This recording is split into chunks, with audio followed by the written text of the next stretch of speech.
Chapter 2636. Beginning of Chaos. Faux aside, the sudden appearance of the crystal steel surprised everyone else present and piqued their curiosity. They never thought that the trial monsters, which had not dropped a single item until now, would actually drop a steel. What an amazing steel! It's causing the ambient mana density to skyrocket just by hovering there. Even the surrounding space has become heavier. Crimson Star exclaimed when she registered the changes the crystal steel brought to its environs. If a Tier 2 player were here, they wouldn't even be able to approach it. In regard to this situation, though Violet Sword's members could not help a little disappointment. Even a fool could tell that the crystal steel was extraordinary. However, according to the agreement between Zero Wing and Violet Sword, aside from the trial boss's loot, every other discovery made and loot found in the trial would belong to Zero Wing. Hence, they could only look at the steel. What is this steel? Not only can it not be appraised, but you can't even touch it. It's as if this steel doesn't exist in this space. Aqua Rose said with a gloomy expression on her face as she stood before the steel. Could it be a holographic projection? This crystal steel was incredibly precious. Even if they couldn't appraise it and discover its uses, they could still set it up inside a room to increase the room's mana density. This room could then be used as a training facility for players. However, if this treasure was merely a hologram, then it can't even serve as a decoration. This isn't a hologram. It's just that we can't touch it, Faux said, smiling. Guild leader, you're still in the mood for jokes? If we can't touch it, then we can only look at this steel and nothing more. Aqua Rose said anxiously when she saw Faux's nonchalant attitude toward this situation. In God's domain, the prerequisite for players to store an item in their bag space was for them to come into physical contact with the target item. If they couldn't touch the steel, how were they supposed to take it away? Looking at it is indeed our only option, Faux said, nodding while smiling.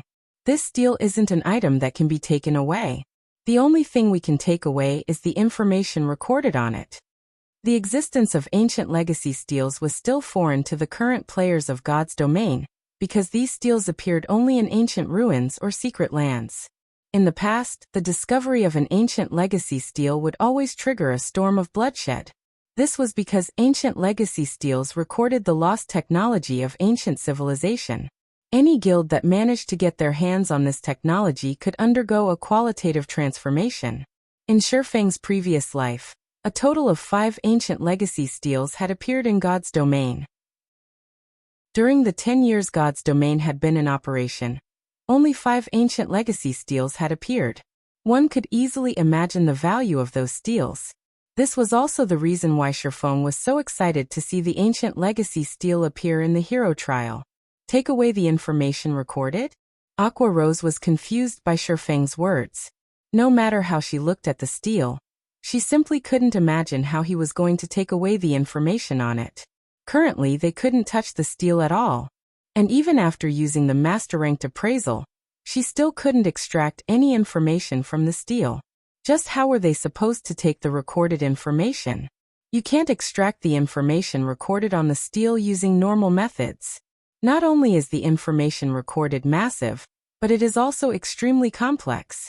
If you wish to extract the recorded information, you have to record the magic arrays carved on the steel, Faux explained. Record the magic arrays on it? Aqua Rose gaped in shock as she looked at the worn steel. There were roughly 40 magic arrays engraved on the crystal steel, and even the simplest one was an advanced magic array. Recording them all was simply a joke. They could spend only 5 days inside the trial space. Meanwhile, it took around half a day to learn one advanced magic array. What more magic arrays above the advanced rank? Relax. This task might be difficult for others, but it isn't particularly difficult for me. All I need is some time, Faux said confidently. During this period, you'll lead the team and continue taking care of the trial monsters. Learning the magic arrays recorded on the ancient legacy steel would indeed be arduous for an advanced magician. However, he had long been an intermediate master magician. 2 or 3 days would be more than enough for him to learn and record these magic arrays. I understand. Aqua Rose nodded before taking charge of the team to continue clearing out the trial monsters in their way. As for Feng, he sat quietly before the ancient legacy steel, confusing Violet Sword's members. However, they did not put too much thought into the matter. After all, the steel belonged to Zero Wing. How Zero Wing dealt with it was up to the guild's discretion. Meanwhile, Feng started analyzing the layers of magic arrays engraved on the steel. Learning a magic array was considerably easier than decoding one. The troublesome part was having to memorize a lot of things. However, Feng's brain capacity now surpassed that of ordinary people. Learning and recording the magic arrays was a piece of cake for him. In less than an hour, Feng had already memorized one advanced magic array, and started on the second one. In the meantime, Aqua Rose and the others kept clearing out trial monsters, and advancing down the tunnel. However, the deeper into the tunnel they went, the more densely packed the trial monsters became. Eventually, the number of monsters the team faced each time had grown so high that even Zero Wing's members started feeling taxed. As a result, the team's speed of advance slowed. Fortunately, fighting inside this trial ground was akin to taking part in an intense training session. Everyone's combat standard increased as they fought the trial monsters. Moreover, the EXP everyone obtained was incredibly generous. In just 2 short days, everyone had gained a little more than a level. Aqua Rose and the other members of Zero Wing had already reached level 119, whereas Violet Swords and Azure's members were now at level 114. Crimson Star and Wildfighter were just 30% away from level 115. The leveling speed here astonished Crimson Star and the others. As everyone's motivation was increasing, a series of system announcements suddenly entered their ears. God's Domain System Announcement. Some players have triggered the new expansion pack, Demon God's Chaos. God's Domain System Announcement. The new expansion pack, Demon God's Chaos, will activate in one natural day. At that time, all non-NPC towns and cities will no longer receive the protection of NPC kingdoms and empires. Everyone inside the trial space gasped when they heard the system announcement. On the surface, this new expansion pack might not seem like it would affect players in any way, but everyone present understood that it would usher in a new era in God's domain. Currently, aside from level 100+ maps, all guild towns and cities established in maps below level 100 came under the aegis of NPC kingdoms and empires. If these guild towns and cities suddenly lost this protection, the consequences would be unimaginable.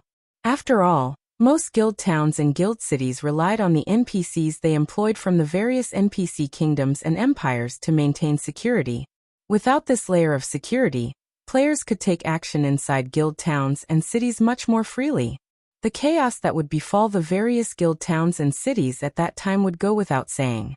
Aside from maintaining security, defending against siege attacks would also become much more difficult. In other words, the activation of the Demon God's Chaos expansion pack would thoroughly change the structure of God's domain. Without the threat of NPCs, many powers would most likely make a move against their rivals.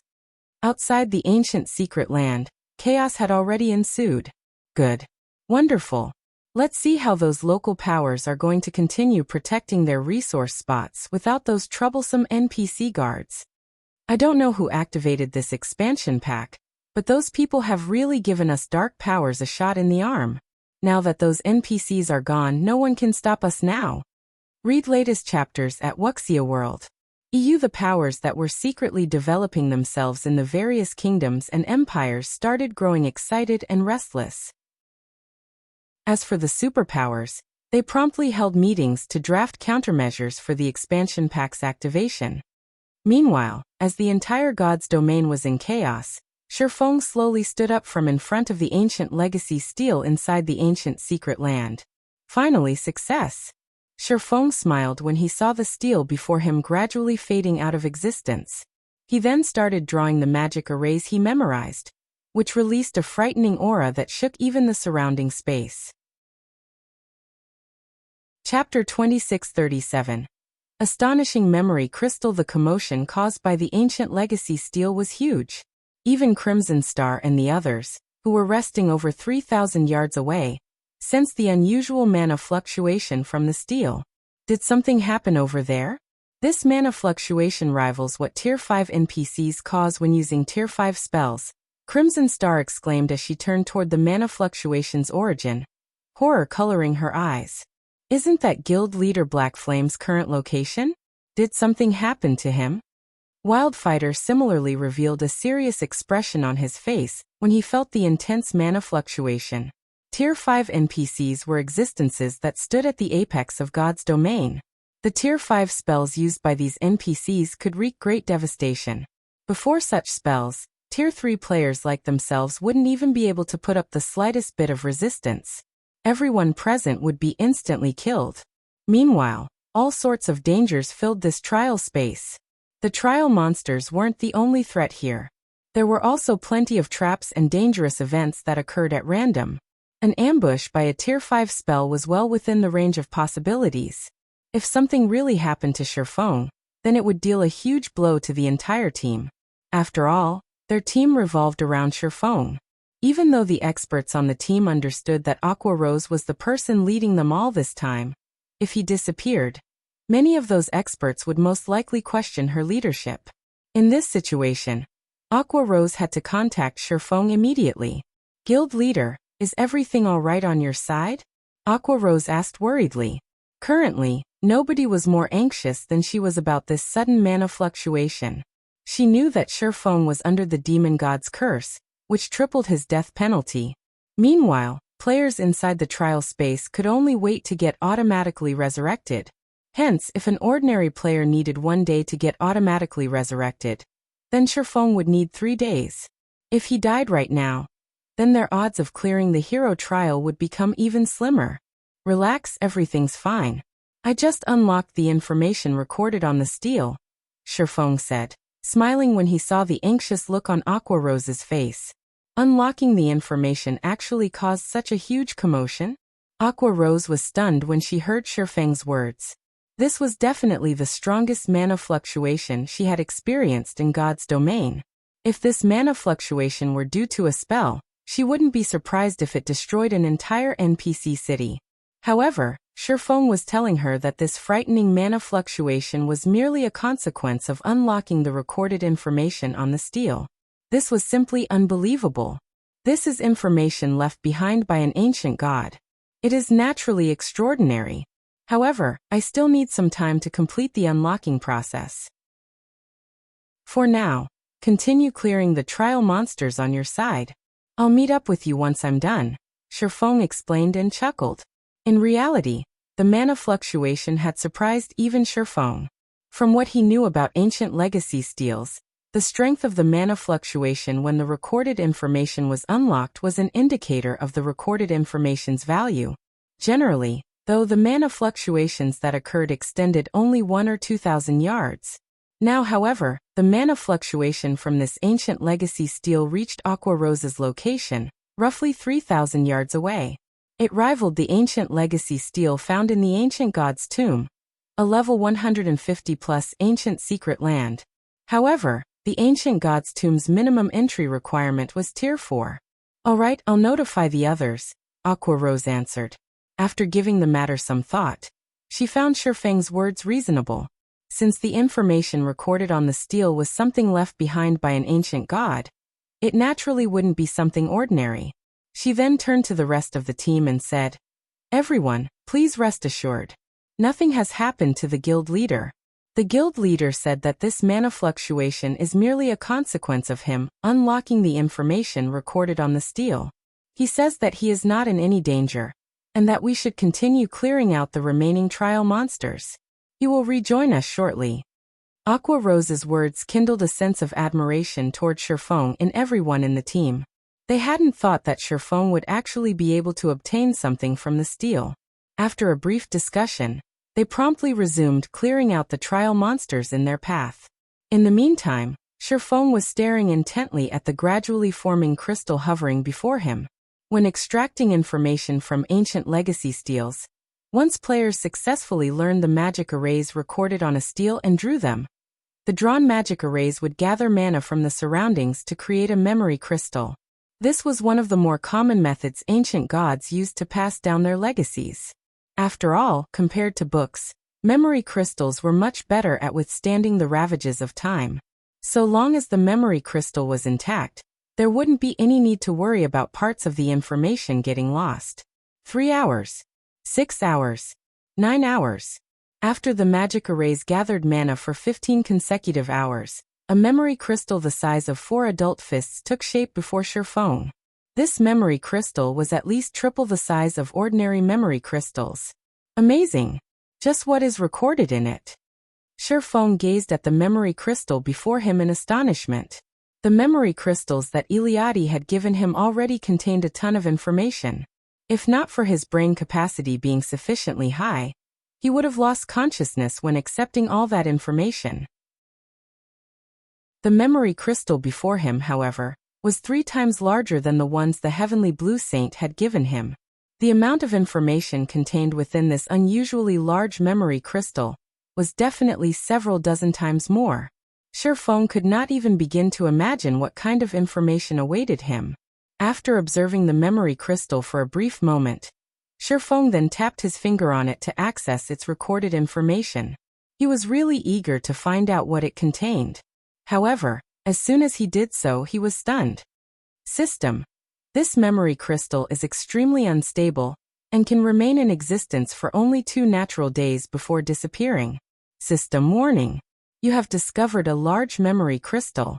Because of insufficient concentration, you are unable to read the information completely. If you persist in reading the information, there is a very large chance you will enter a deep coma.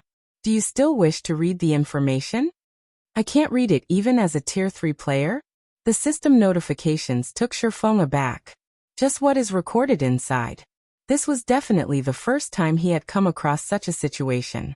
In fact, he had never heard of something like this happening before. It seems I toiled for nothing. Sure enough, the information recorded on an ancient legacy stele really isn't easy to obtain. Faux smiled bitterly as he looked at the memory crystal in his hands. Having insufficient concentration wasn't a problem that could be solved quickly. Items capable of raising one's concentration were extremely rare in God's domain. The concentration he could receive from raising his levels and improving his equipment was also negligible at best. If he couldn't process the recorded information with the concentration of a Tier 3 player, then he would have to wait until he had completed his Tier 4 promotion. As for forcefully trying to read the recorded information, this was absolutely out of the question. Ostensibly, there was only a very large chance for him to enter a deep coma. In reality, if he did try to read the information, then he was guaranteed to fall into a coma. The time he would lose from being in a coma was one thing. What he truly feared was the irreparable brain damage. If that happened, he would have a much more difficult time with future tier promotions, something he definitely didn't want. Even if the information recorded in this memory crystal was incredibly valuable, he still wouldn't trade his future for it. After all, compared to the information left behind by an ancient god, reaching Tier 5 and Tier 6 was much more important. Read latest chapters at Wuxia World. You wait. There's another method I can use to read this memory crystal. Just as Faux was about to store the memory crystal, he received a sudden inspiration. Divine Will. If I can polish myself using the Tier 4 Divine Will, I can push my concentration from the peak of Tier 3 to the Tier 4 standard. So long as my concentration reaches the Tier 4 standard, I shouldn't have any problems reading the information recorded in this. The more Faux thought about it, the more he found his plan to be feasible. Anyone else would still have difficulties pushing their concentration to the Tier 4 standard within 2 short days, even if they could train themselves using the Tier 4 Divine Will. However, it was a different story for him. Thanks to his advanced bloodline, his concentration standard had long since reached the peak of Tier 3, just a step shy of the Tier 4 standard. Moreover, he was very familiar with training using the Divine Will. Given one day, he had an excellent chance of pushing his concentration to the Tier 4 standard. No sooner had Faux stored the memory crystal than Aqua Rose called him and announced, "Guild leader, we discovered the trial boss." Chapter 2638. Ancient Lich, Black Dragon's Soul. Aqua Rose and the others wore grim expressions on their faces as they looked at a towering, dilapidated altar some distance away in the middle of the tunnel. The reason for their reactions was that the altar's surroundings were filled with trial warriors and trial elites. these monsters numbering around 3,000, in addition to the trial boss. Moreover, the four corners of the altar each had a mana tower. Not only did the mana towers suppress all hostile forces within their range, but they also prevented players from using any skills and spells. This is just cheating. Not only are there so many monsters around the boss, but there are actually 4 mana towers as well. With this, let alone a 200-man team, even a 2,000-man team can't do anything. Floating Light cursed despite himself as he looked at the 4 mana towers. Mana towers were strategic-level defensive constructions, and not just any ordinary constructions, but top-tier advanced constructions. They were also things that players on the Western continent were extremely familiar with. After all, every one of the Western continent's NPC cities possessed these defensive constructions. The mana tower was also a large part of the reason why the Western continent's NPC cities could develop steadily despite having to face the constant threat of the demonic creature armies. Originally, the trial boss and its underlings already had an absolute advantage. Now these monsters even boasted the protection of 4 mana towers. How were players like themselves supposed to clear this trial? Sure enough, it is still too early for us to come here. Crimson Star could not help a bitter smile as she considered the resting Lich sitting atop the altar. Zorak, Ancient Lich, Superior Mythic, Level 122 HP 3, 700, 000, 000/3, 700, 000, 000. While Zorak's HP of 3.7 billion wasn't particularly high for an Ancient Lich, this amount was more than enough to instill despair into players. Very few magically oriented monsters existed in God's domain. However, compared to physically oriented monsters of the same level and rank, magically oriented monsters were around 30% to 40% more difficult to handle. This was akin to the difference between physical class NPCs and magical class NPCs. Magical class NPCs were more adept at executing long-range, AoE attacks and could wreak much greater destruction than physical class NPCs could. Meanwhile, Ancient Liches were monsters that possessed magical talent surpassing even that of elves. In the hands of an Ancient Lich, spells were no different from toys. It could play around with magic however it wanted to. Previously, Violet Sword had come across a level 87, Mythic-ranked Ancient Lich out in the fields. In order to defeat it, the guild had dispatched a 5,000-man legion filled with level 90+ experts, who had taken turns attacking the boss in teams of 1,000. In the end, they had slain the Ancient Lich, but at the cost of nearly 4,000 experts. Now, not only was the Ancient Lich before them level 122, but it was even a superior Mythic-ranked monster.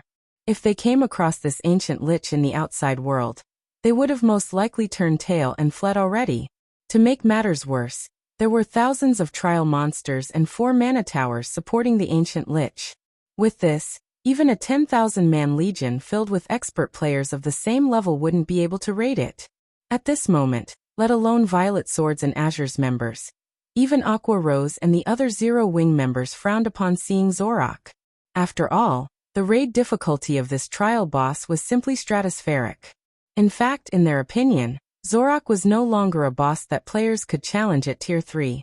Only a Tier 4 team would have any hope of raiding it. Guild Leader Black Flame, the boss's raid difficulty is too high.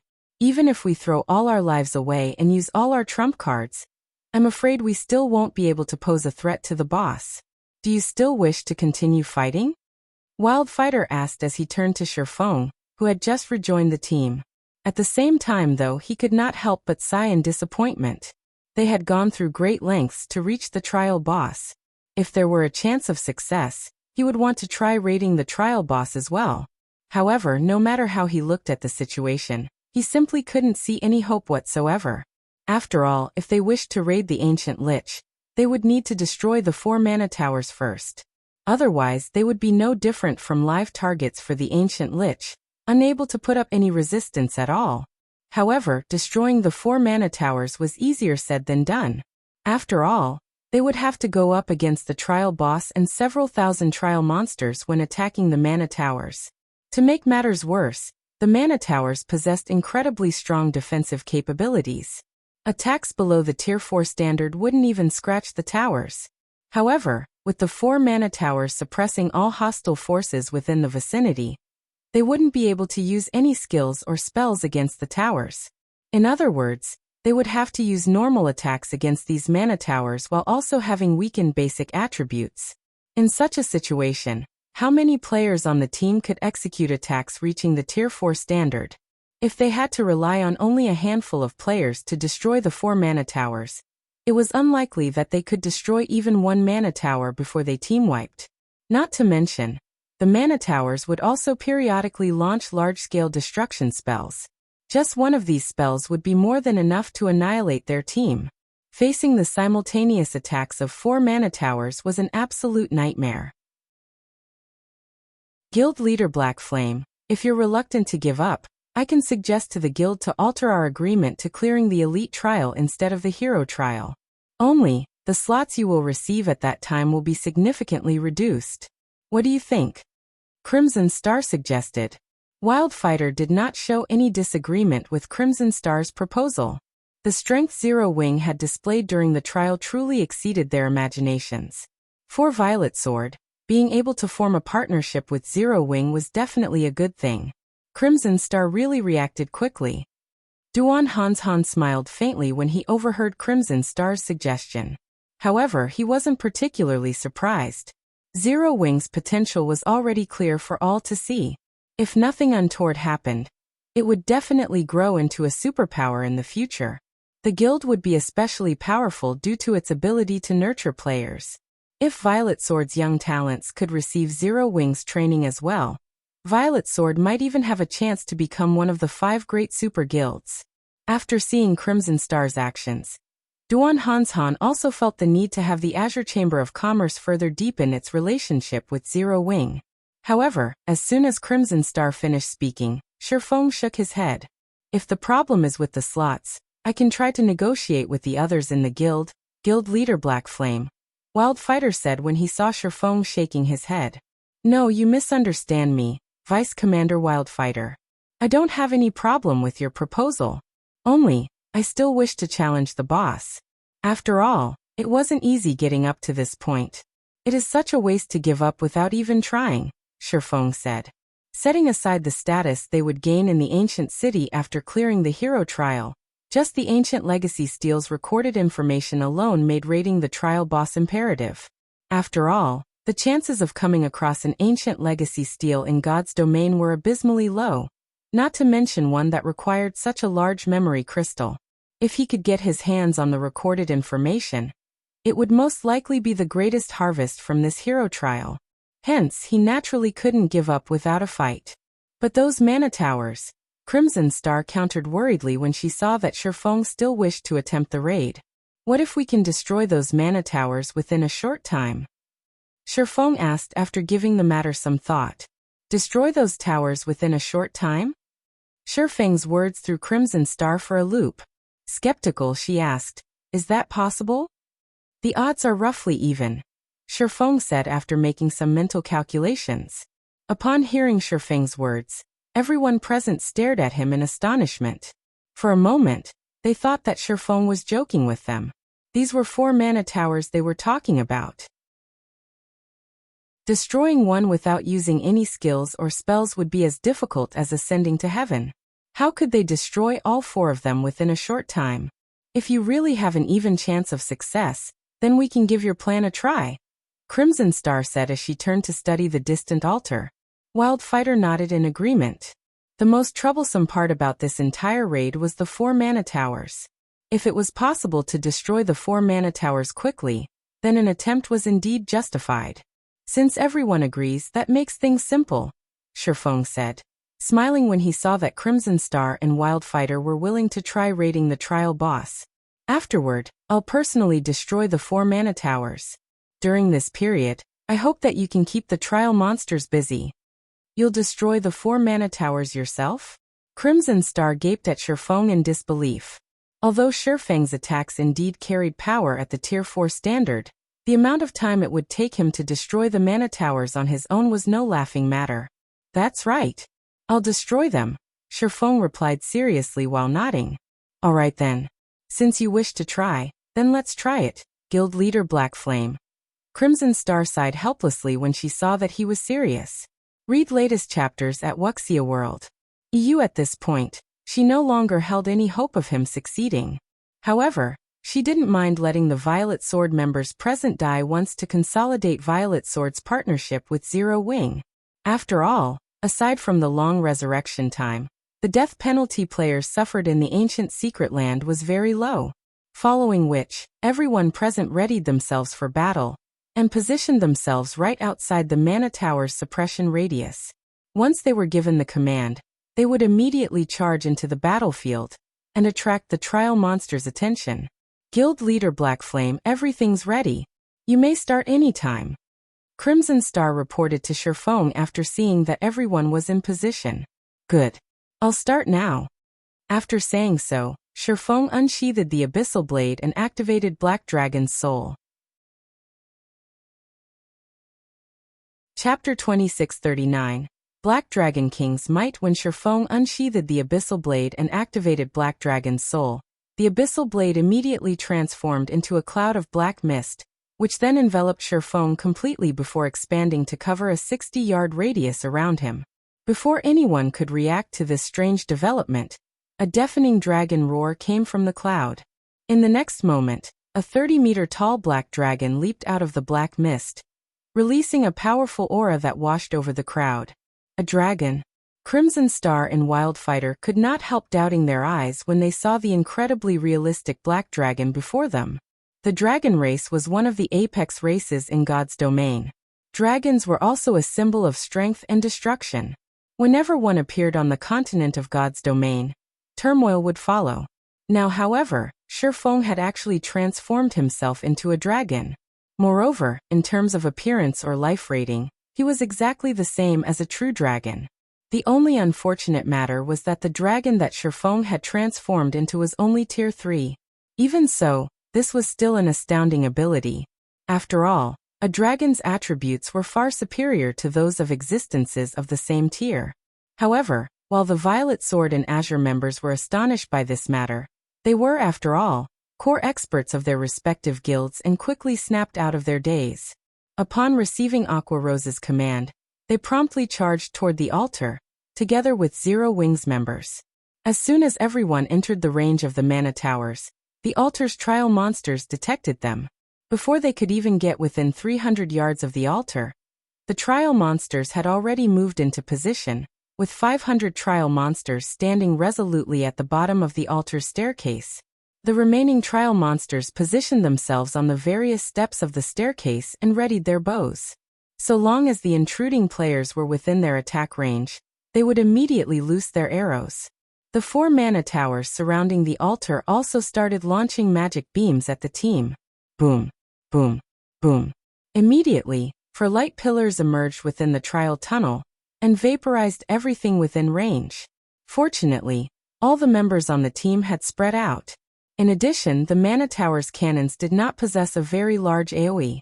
As a result, aside from some unlucky players that had bad positioning, everyone else managed to slip out of the beam attacks AoE in time. Even so, the team had still lost over a dozen players just from that first round of attacks. Upon seeing this, the surviving members of the team gulped nervously, grim expressions settling on their faces. They hadn't even started fighting, yet they had already lost over a dozen members. At this rate, they would most likely get annihilated before they could even kill a trial monster. However, just as a heavy atmosphere descended on the team, a black figure suddenly flew overhead and arrived within 100 yards of a Mana Tower in the blink of an eye. Seeing this figure, everyone relaxed slightly and breathed out a sigh of relief. Only, when Sherfong arrived within 100 yards of the first Mana Tower, the ancient Lich seated at the top of the altar suddenly opened its eyes, the blood-red glow in its hollow eye sockets locking on to him immediately. The Lich then extended its hand at the black dragon and started chanting an incantation. Less than a second later, a twofold magic array appeared beneath the Lich's feet. Speedcasting. Crimson Star's complexion darkened when she saw Zorak's spellcasting. Zorak originally already possessed incredibly high HP for an ancient Lich.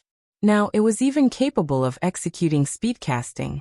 Moreover, its speedcasting was exceptionally fast, A Tier 4 spell, which usually required 4 or 5 seconds to cast, got completed in less than a second. The Lich's casting speed was simply unbelievable. The instant the twofold magic array took shape, several hundred ice blades formed around Zorak. The ice blades then tore space as they shot straight at Faux. Tier 4 spell Frost Dance.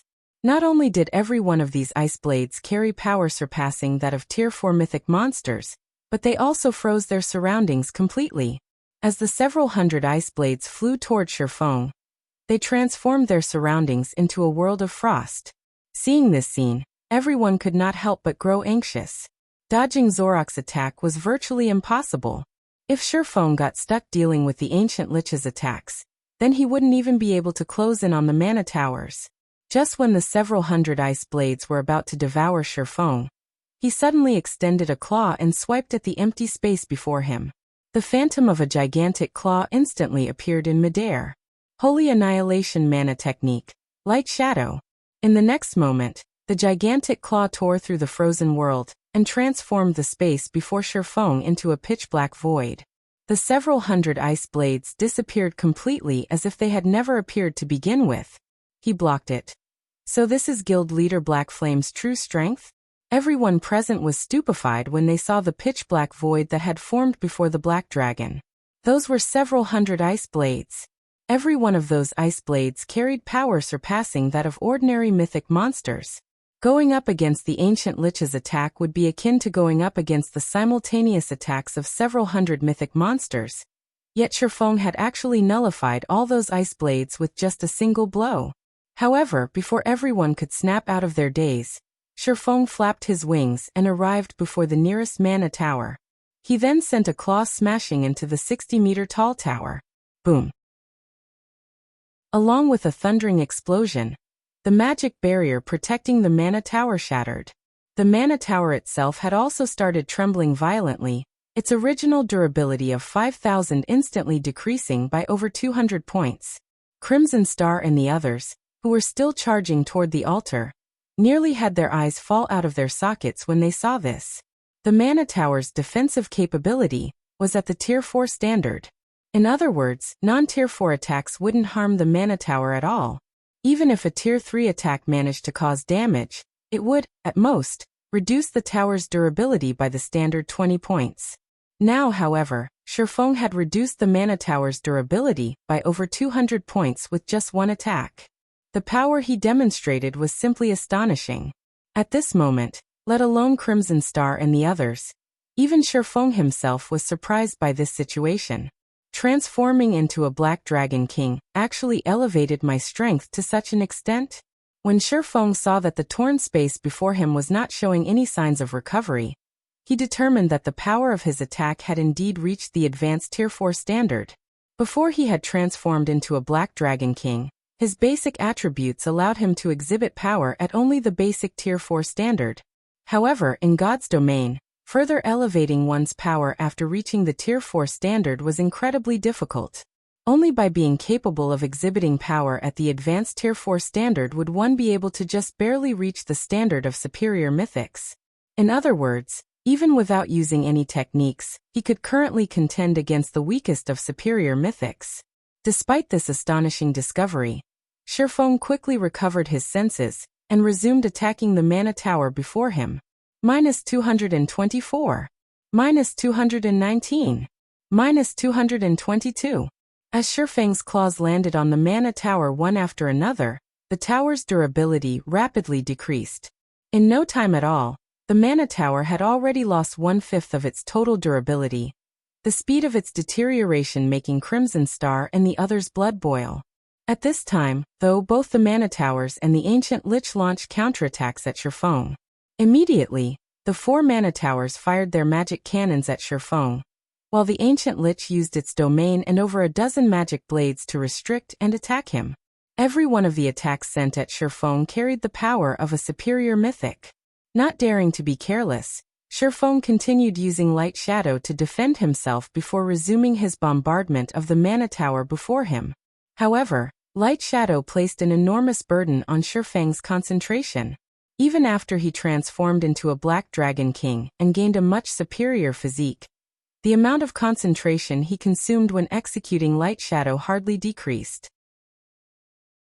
By the time Sherfeng had destroyed the second mana tower, he no longer dared to use Light Shadow to defend against the mana towers and Ancient Lich's attacks, opting to use Sword's Orbit instead. However, the boost in power Sword's Orbit provided was inferior to that from Light Shadow. As a result, Sherfeng continuously lost HP as he defended himself.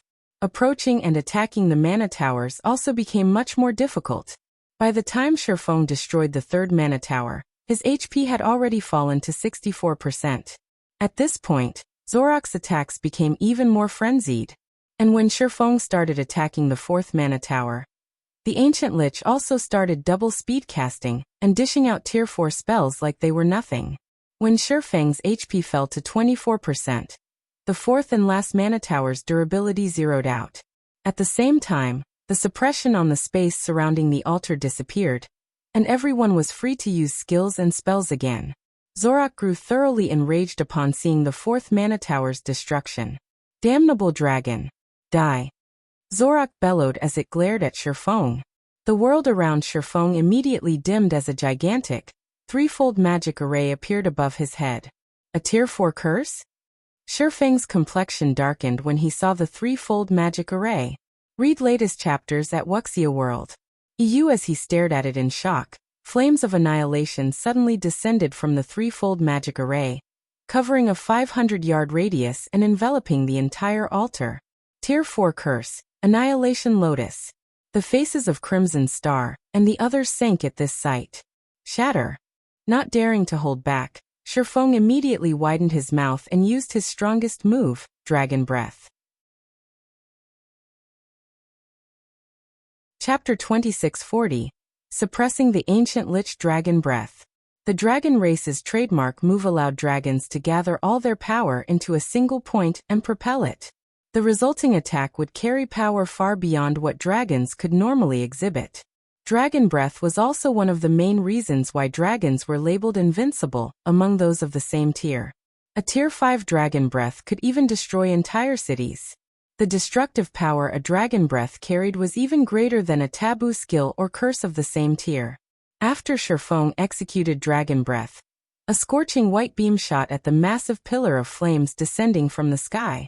Boom, boom, boom. When the two attacks collided, space around the point of collision shattered and transformed into a pitch-black void. The powerful shockwaves from the impact were palpable even over 1,000 yards away. When the clash ended, everyone was stupefied by the outcome. What? He blocked it. That was a tier 4 curse. Even a true tier 3 dragon shouldn't be able to stop that. How did he do it? Crimson Star and the other magical class players on the team felt like they were dreaming when they saw the threefold magic array above them fading out of existence. The tier 4 curse Zorak cast rivaled a tier 5 spell. Meanwhile, a tier 5 spell could break through even the defensive magic array of main cities, let alone annihilate a measly 200-man team of tier 3 players. When they saw Zorak casting the tier 4 curse, they had known that the battle was over and resigned themselves to death. None of them thought that Sherfeng would actually be able to stop this frightening attack and keep the whole team alive. His abilities were truly inhuman. Thank goodness I managed to block it. Otherwise, that really would have been a team wipe. Sherfeng breathed out a sigh of relief when he saw the descending pillar of flames dissipating. If not for him having further improved his understanding of the realms of truth and managing to integrate advanced combat techniques into his actions, he wouldn't have been able to elevate his Dragon Breath's destructive power. In that case, both he and everyone else below him would have been burnt to ashes. However, before Sherfeng and the others could catch their breath, Zorak started chanting once more and summoned another threefold magic array. How is this possible? This is a lie, right? How can it still use another tier 4 curse? Everyone's complexion paled when they saw the Ancient Lich using another tier 4 curse. Most of the bosses in God's domain possessed only one team wipe move. And even if a boss had multiple team wipe moves, it wouldn't use them back to back. Now, however, Zorak was chanting another tier 4 curse right after using one. The Ancient Lich thoroughly shattered the conventions of God's domain. It's not even waiting for the ambient mana to recover. At this moment, let alone everyone else. Even Sherfong was surprised by this situation. He was not surprised that Zorak was using Tier 4 curses back to back. After all, the Ancient Lich was a magically oriented boss. However, Zorak had just used a Tier 4 curse, so the mana around it was still extremely sparse. If the Lich used another Tier 4 curse now, the power of the curse would be significantly weaker. Zorak should have waited for the ambient mana to recover before using another killing move. Yet the Lich did not do so. Even for Sherfong, this was a fresh development. It's over.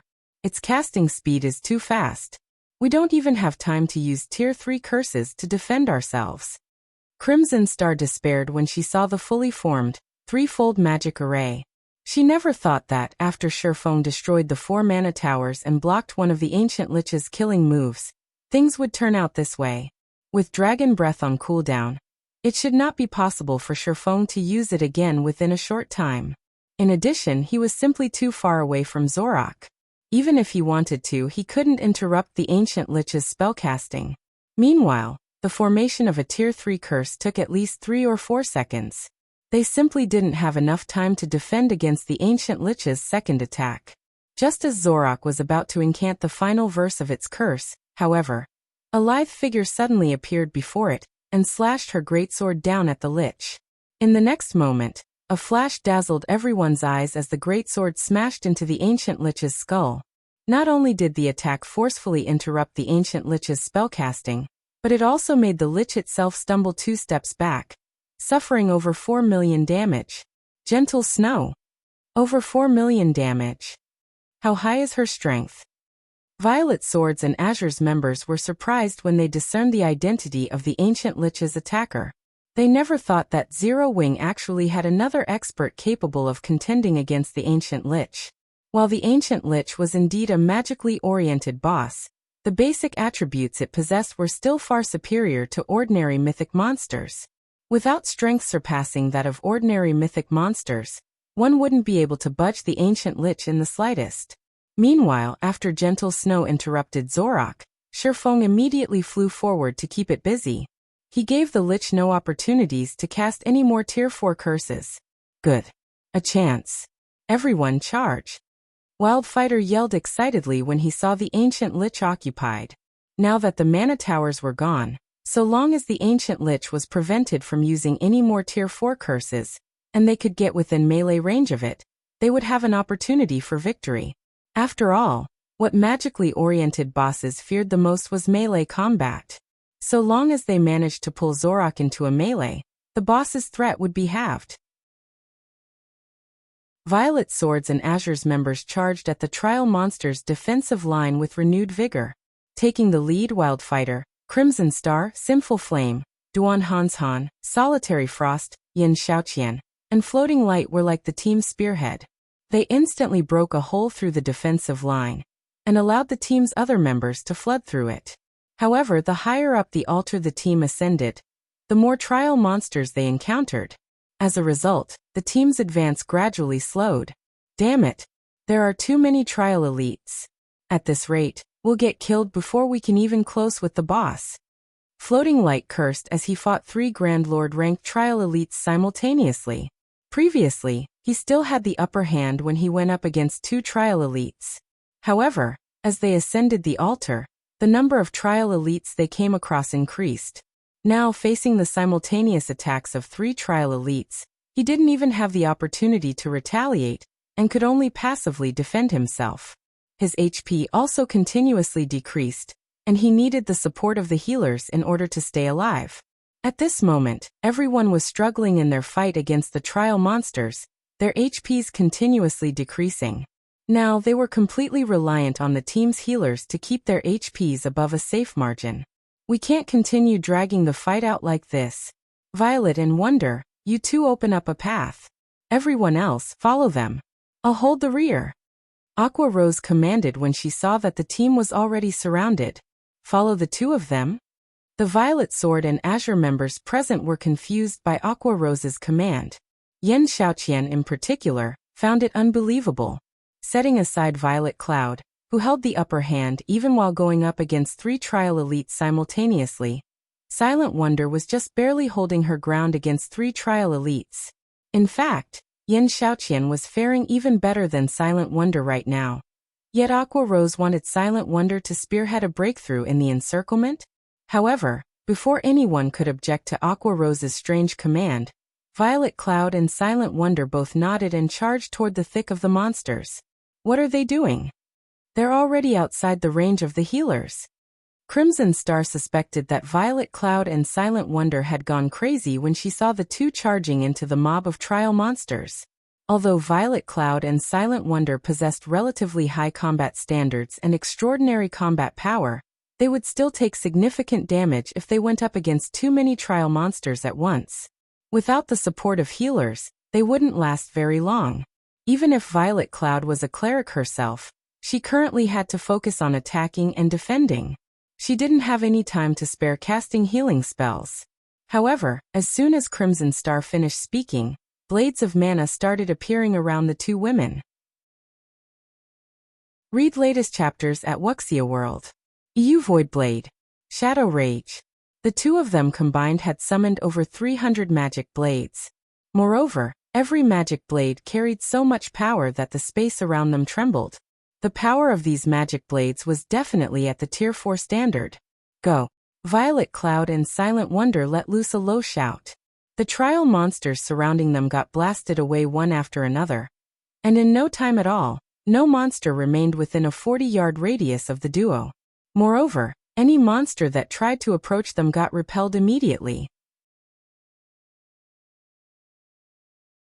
Chapter 2641, Zero Wings Combat Power. The sudden appearance of empty space on the altar's staircase instantly silenced Violet Swords and Azure's members. They were holding back all this time? Yan Xiaoqian could not help doubting her eyes as she stared at Silent Wonder. After fully unlocking her own mana body as well, Yan Xiaoqian had thought that she had already caught up to and possibly even surpassed Silent Wonder. After all, in terms of combat standard, Silent Wonder had just recently entered the Void Realm, whereas she was only half a step away from the Domain Realm. Now, however, are all of Zero Wings members monsters? Floating Light's eyes were wide with shock as he watched Violet Cloud and Silent Wonder carving a path up the staircase. He already had difficulties taking on 3 trial elites simultaneously, yet Violet Cloud and Silent Wonder currently held the upper hand despite going up against several hundred trial warriors and trial elites. None of the trial monsters could get within 30 yards of the duo. Their strength was simply unbelievable. Even Crimson Star and Wildfighter wouldn't be a match for Violet Cloud and Silent Wonder. Or to put it in another way, they were standing on completely different levels. Good. Everyone, enter the clearing they created.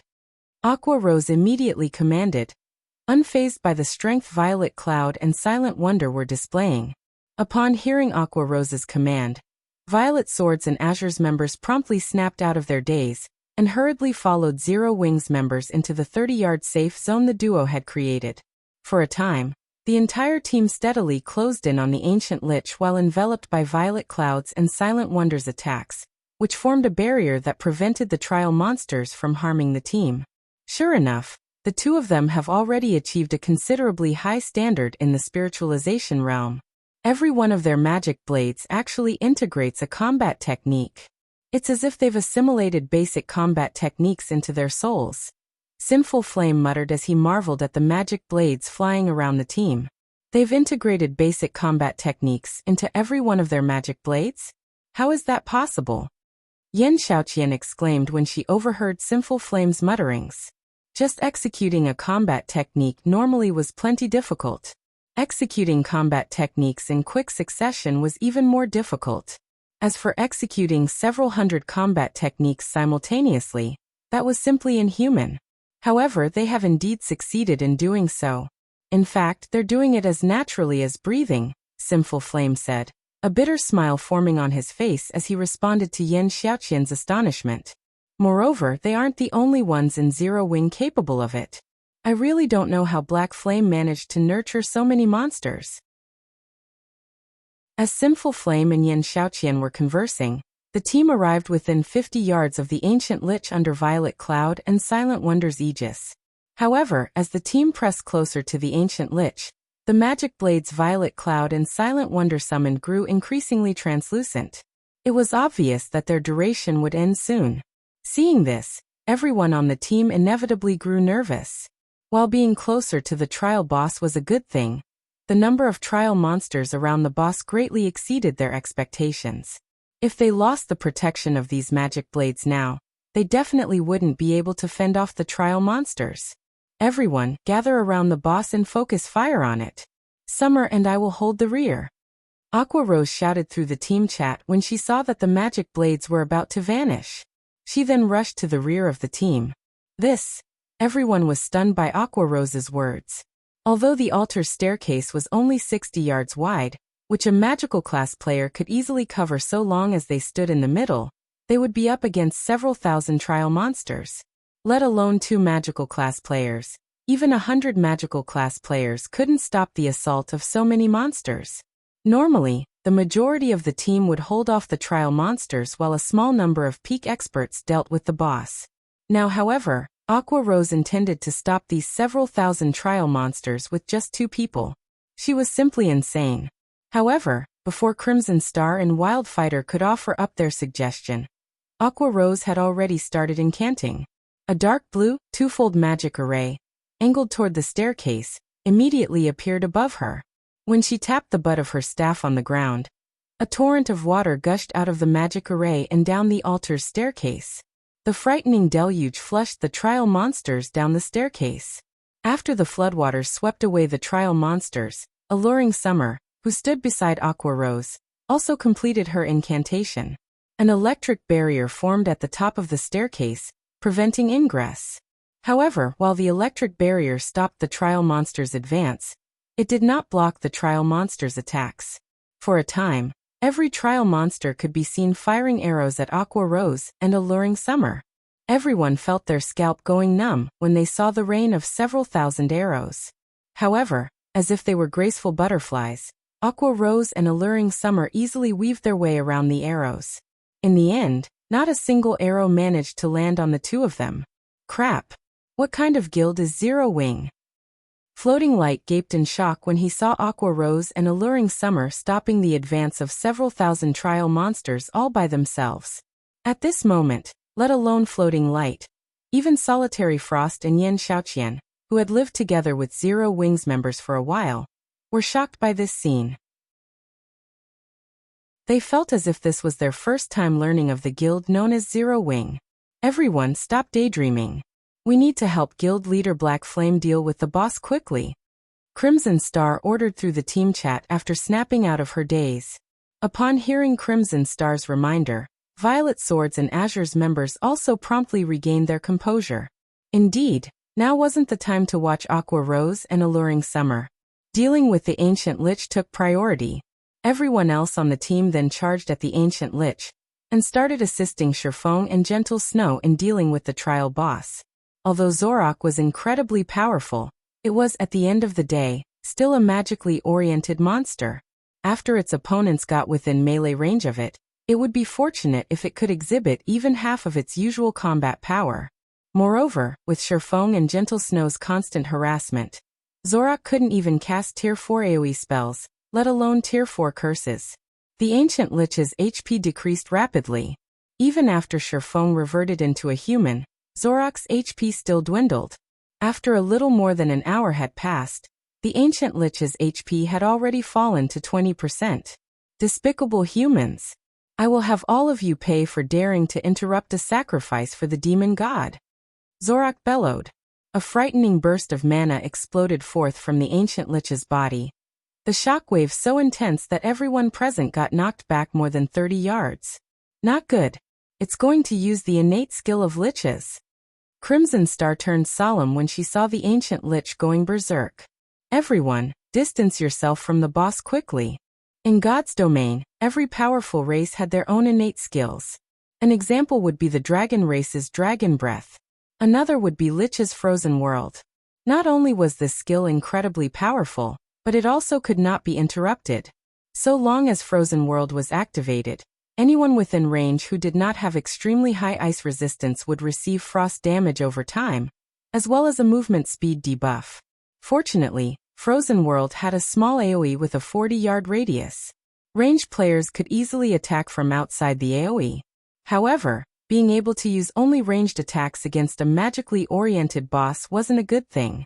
Don't even think of getting off so easily, Faux shouted as he activated the 7 Luminaries' Ring's Forbidden Domain.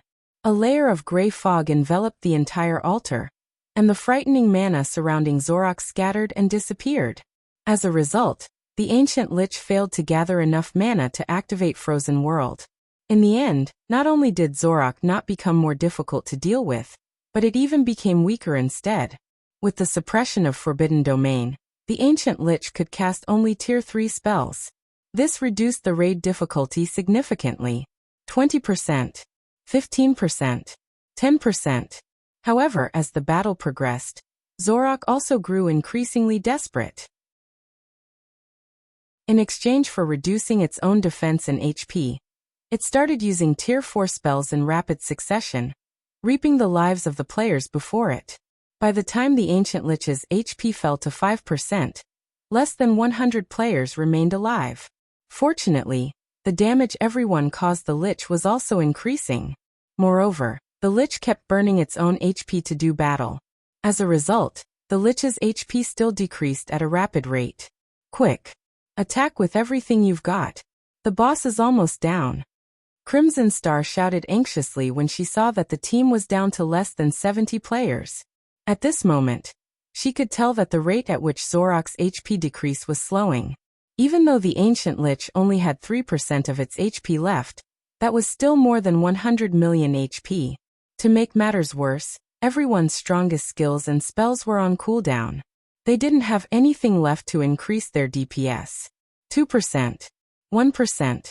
When Zorak's HP fell below 1%, less than 20 players remained. At this point, aside from Kola, everyone else's HP was already at a critical level. Everyone was clearly at the end of their rope. Faux decided to throw caution to the wind. He arrived beside the ancient Lich and raised the abyssal blade high. Die. First sword, Light Shadow. 1 attack. 2 attacks. 3 attacks. Every attack inflicted over 3 million damage on the ancient Lich. However, every execution of Light Shadow gave Faux a massive headache. When he executed the mana technique for the 3rd time in a row, his complexion had already turned deathly pale. Read latest chapters at Wuxia World. Nevertheless, Faux endured the pain and continued executing Light Shadow. 5 attacks. 6 attacks. 7 attacks. Finally, after Faux executed his 8th consecutive Light Shadow, Zorak's HP zeroed out. The ancient Lich then let loose an unresigned wail before collapsing to the ground.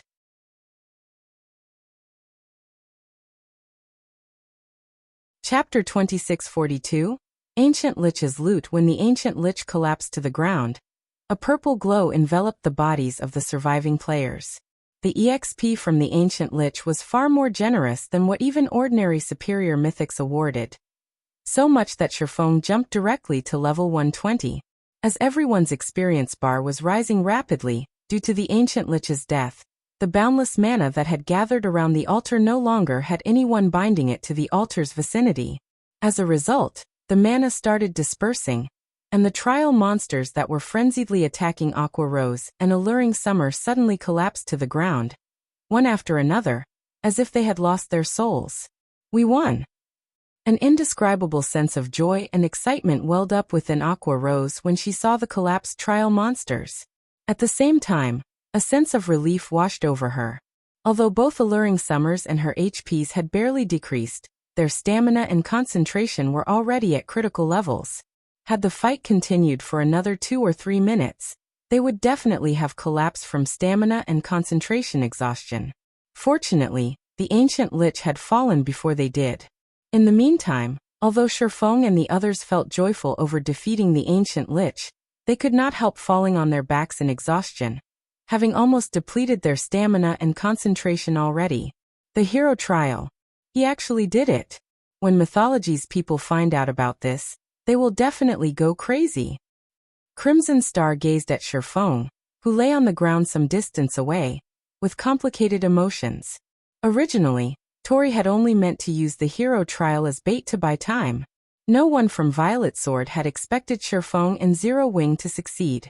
After all, Mythology had partnered with multiple superpowers to form a 200-man team of peak and apex experts and still failed to conquer the ancient city's elite trial. While fighting the ancient Lich, Crimson Star had entertained the possibility of actually defeating the trial boss, but toward the end of the raid, she had concluded that victory was nothing but a fantasy. Near the end, Zorak had started killing multiple players with every move it used. The ancient Lich would wipe out the remnants of their team in 10 seconds. Meanwhile, trying to wreak over 40 million damage in just 10 seconds was simply impossible for a team of less than 20 surviving players. In the end, however, Sherfeng had surpassed everyone's expectations. At the final moment, he still managed to dish out such frightening DPS and reap the ancient Lich's remaining HP, creating a miracle. Guild leader, are you alright? Fire Dance asked worriedly as she arrived beside Sherfeng. At this moment, the life aura Sherfeng exuded was incredibly weak despite him still having quite a lot of HP. His complexion was also deathly pale. This clearly wasn't a result of just running out of stamina or concentration. I'm fine. I just forcefully broke through the limits of my concentration, so I'll probably need to rest for quite some time to recover, Sherfeng replied, smiling. Because of his rapid-fire use of light shadow, he was mentally exhausted. In fact, he would most likely remain in this weakened mental state for quite some time. However, being able to break through the limits of his concentration was a fortuitous matter. After all, it would allow him to improve his brain capacity. Of course, in order to gain this improvement, he would need the corresponding support facilities and nutrient fluids. Otherwise, he would be courting brain damage. While Sherfeng and Fire Dance were conversing, the sound of a system notification entered everyone's ears. System, congratulations.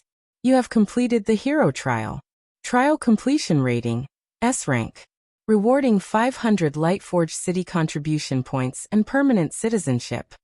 The system notification repeated 3 times. While Zero Wings and Azure's members did not understand the importance of these rewards, Violet Sword's members revealed ecstatic expressions on their faces. What a bountiful reward. According to our investigations of Lightforged City, it'd take at least 7 or 8 quests just to get 100 contribution points.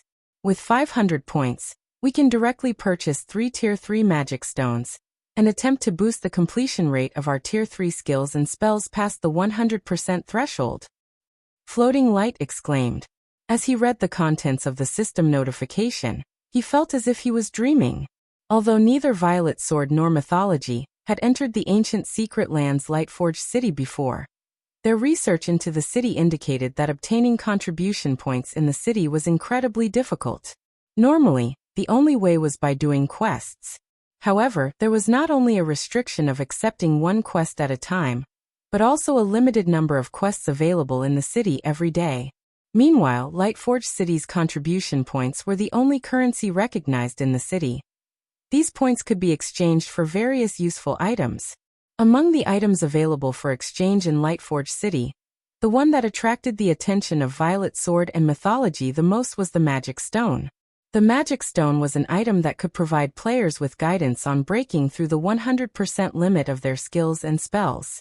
A Tier 3 Magic Stone could provide guidance for Tier 3 skills and spells.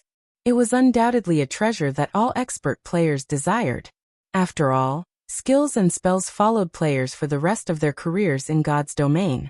However, improving the completion rate of skills and spells, especially Tier 3 skills and spells, was not an easy task. Just being able to achieve a 90% completion rate was already an incredibly difficult feat to accomplish.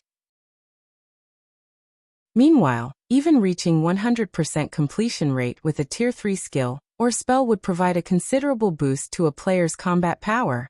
If one could break through the 100% limit, the boost in combat power would be even greater.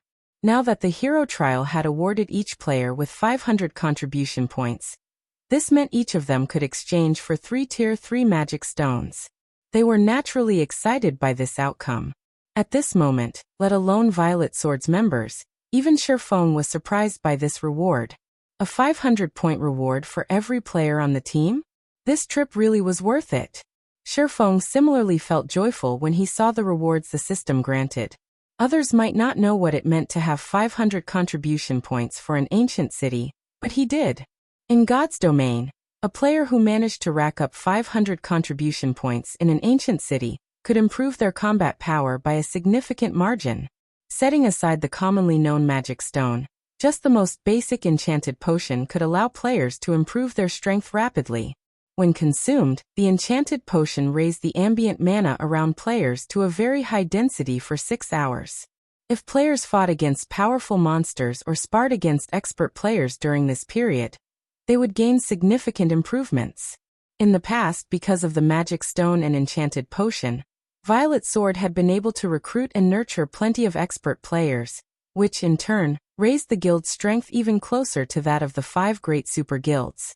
As Feng and the others were rejoicing over the trial rewards, the ancient Lich's corpse suddenly burst into countless particles of light. Immediately afterward, the particles of light coalesced into more than 100 light globes of varying sizes, every one of which radiated dense mana. So this is the ancient Lich's loot?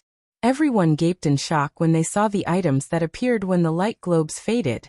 Although everyone had anticipated that the ancient Lich's loot would be extraordinary, they never thought it would be this abundant.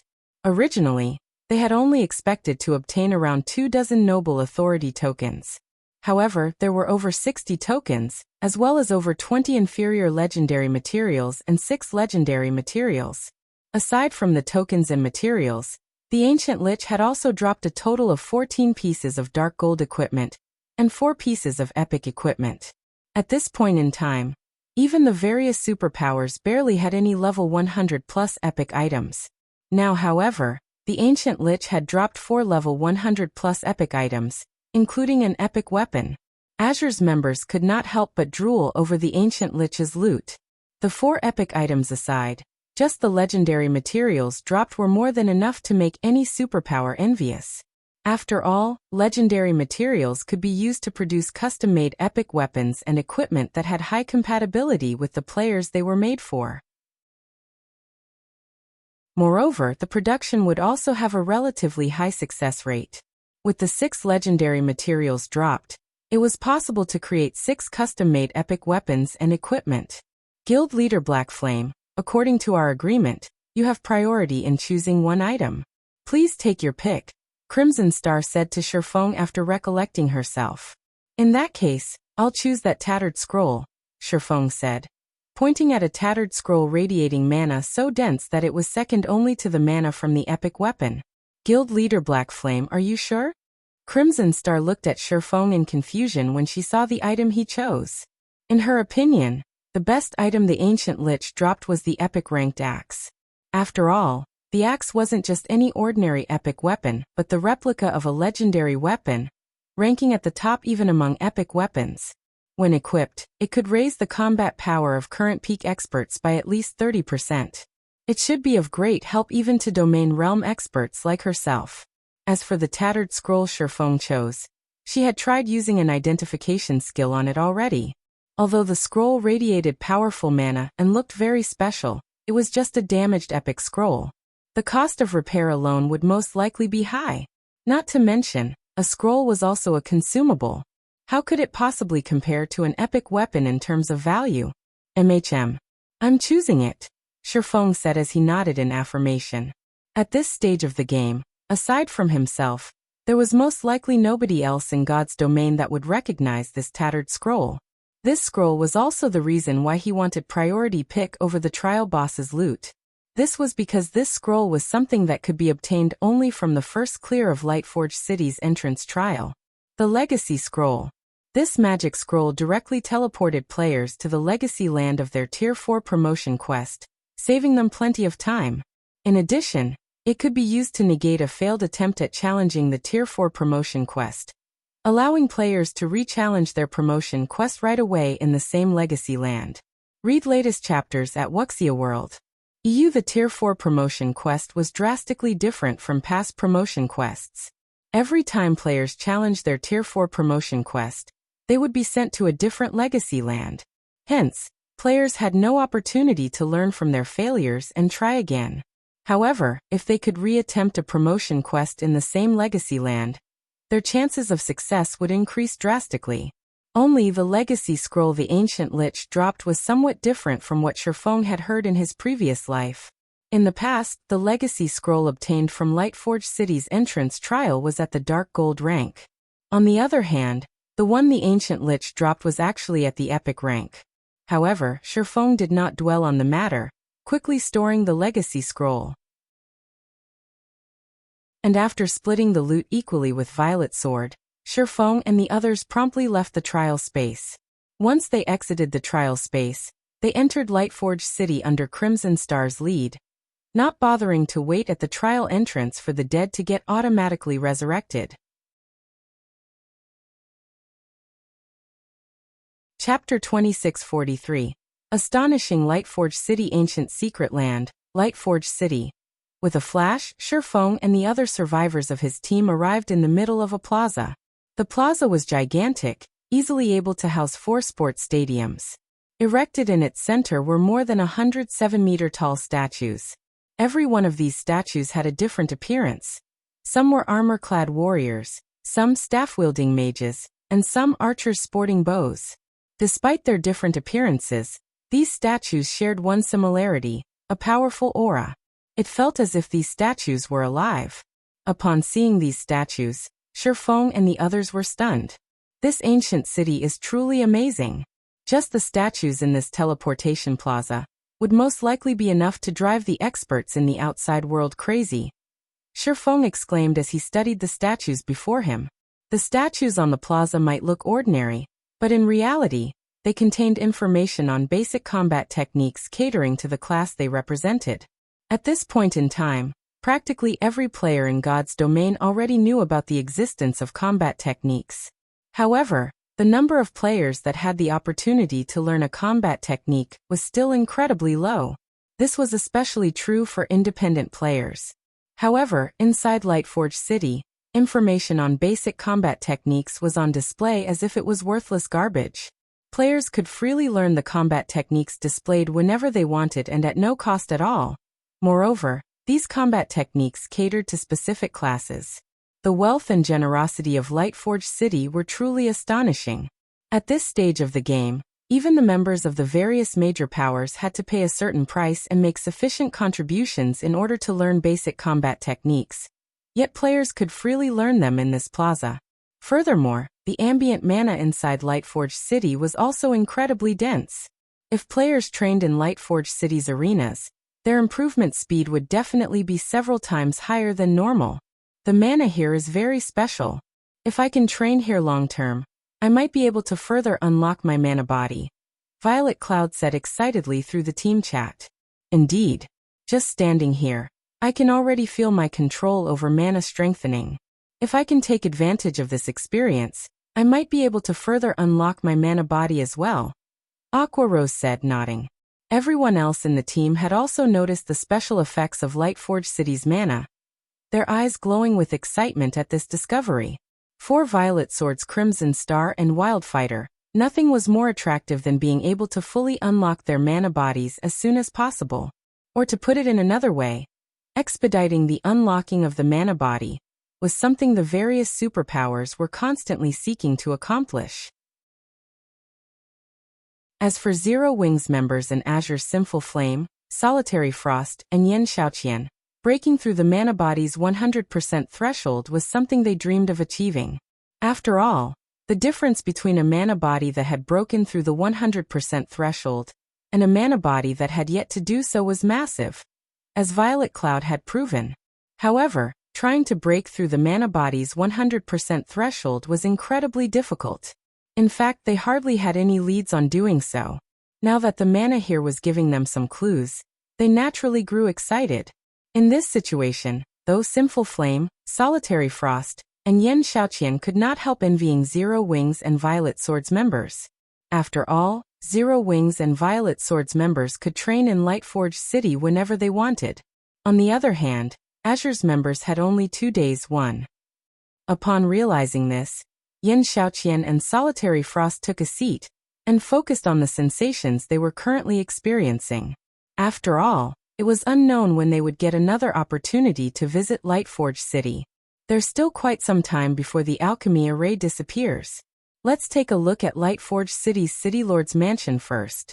It won't be too late to start training afterward, Faux suggested, chuckling when he saw Yan Xiaoqian and the others sitting down to circulate their mana. I guess you're right, Yan Xiaoqian answered, nodding as she dismissed her thoughts of training immediately. Upon further consideration, she felt that what Faux said was indeed correct. The special effects of the ancient city's mana could be said to be a bonus only. The true value of the city remained in its City Lord's mansion, where players could exchange for the various items available only in the ancient city, using the city's contribution points. Currently, every one of them had 500 contribution points. It would be a pity not to use them. Faux and the others spent over 2 hours traveling down Lightforged City's main street, before arriving in front of the 600-meter-tall City Lord's mansion. Currently, dozens of uniformed knights were standing guard before the entrance of the City Lord's mansion. Not only were these knights at level 180, tier 3, but they also possessed life ratings rivaling that of archaic species. The aura they radiated was comparable with that of mythic monsters of the same level. As for the knight captain leading these knights, he was a bona fide tier 4 NPC. His mere presence put intense pressure on Faux. Meanwhile, when everyone entered the City Lord's mansion's first-floor exchange hall, they were stunned by the scene before them. Currently, all sorts of items were on display in the exchange hall. Among them were epic weapon and equipment designs, grandmaster potion recipes, rare skills and spells, bronze combat techniques, advanced construction designs, and designs for war weapons. Every one of these items was an unbelievable treasure that one could only come across by luck in the outside world. Now, however, a plethora of such treasures greeted their eyes. Of course, everyone could only afford to look at these items. After all, even the cheapest of these displayed treasures cost 4,000 contribution points, with the more expensive ones costing tens of thousands of points. With each of them having only 500 points, they shouldn't even think of purchasing any of these items. Fortunately, these valuable treasures weren't the only things available for exchange. There were still plenty of cheap and ordinary items within their means. An example of these items would be the magic stone and enchanted potion. Of those present, whether it was Violet Swords or Azure's members, they almost immediately chose to spend all of their contribution points on the tier 3 magic stones and enchanted potions. Guild leader, the items available for exchange here have limited quantities. Let's quickly exchange for some tier 3 magic stones and enchanted potions as well. If we wait until the others get resurrected, there won't be anything left for us. Aqua Rose urged hurriedly as she looked at Faux, who showed no interest in the magic stones and enchanted potions at all. All items in the exchange hall had an exchange limit. While some would be restocked over time, the more valuable treasures were unique items, no longer available once exchanged. As for the tier 3 magic stones and enchanted potions, while they weren't unique items, if everyone were to spend all 500 of their contribution points on these two items, there would only be enough to supply 50 people. Once these items sold out, those who wanted them would have to wait until they got restocked to exchange for these items. However, who knew when these items would get restocked? No need to rush this, Faux said, shaking his head.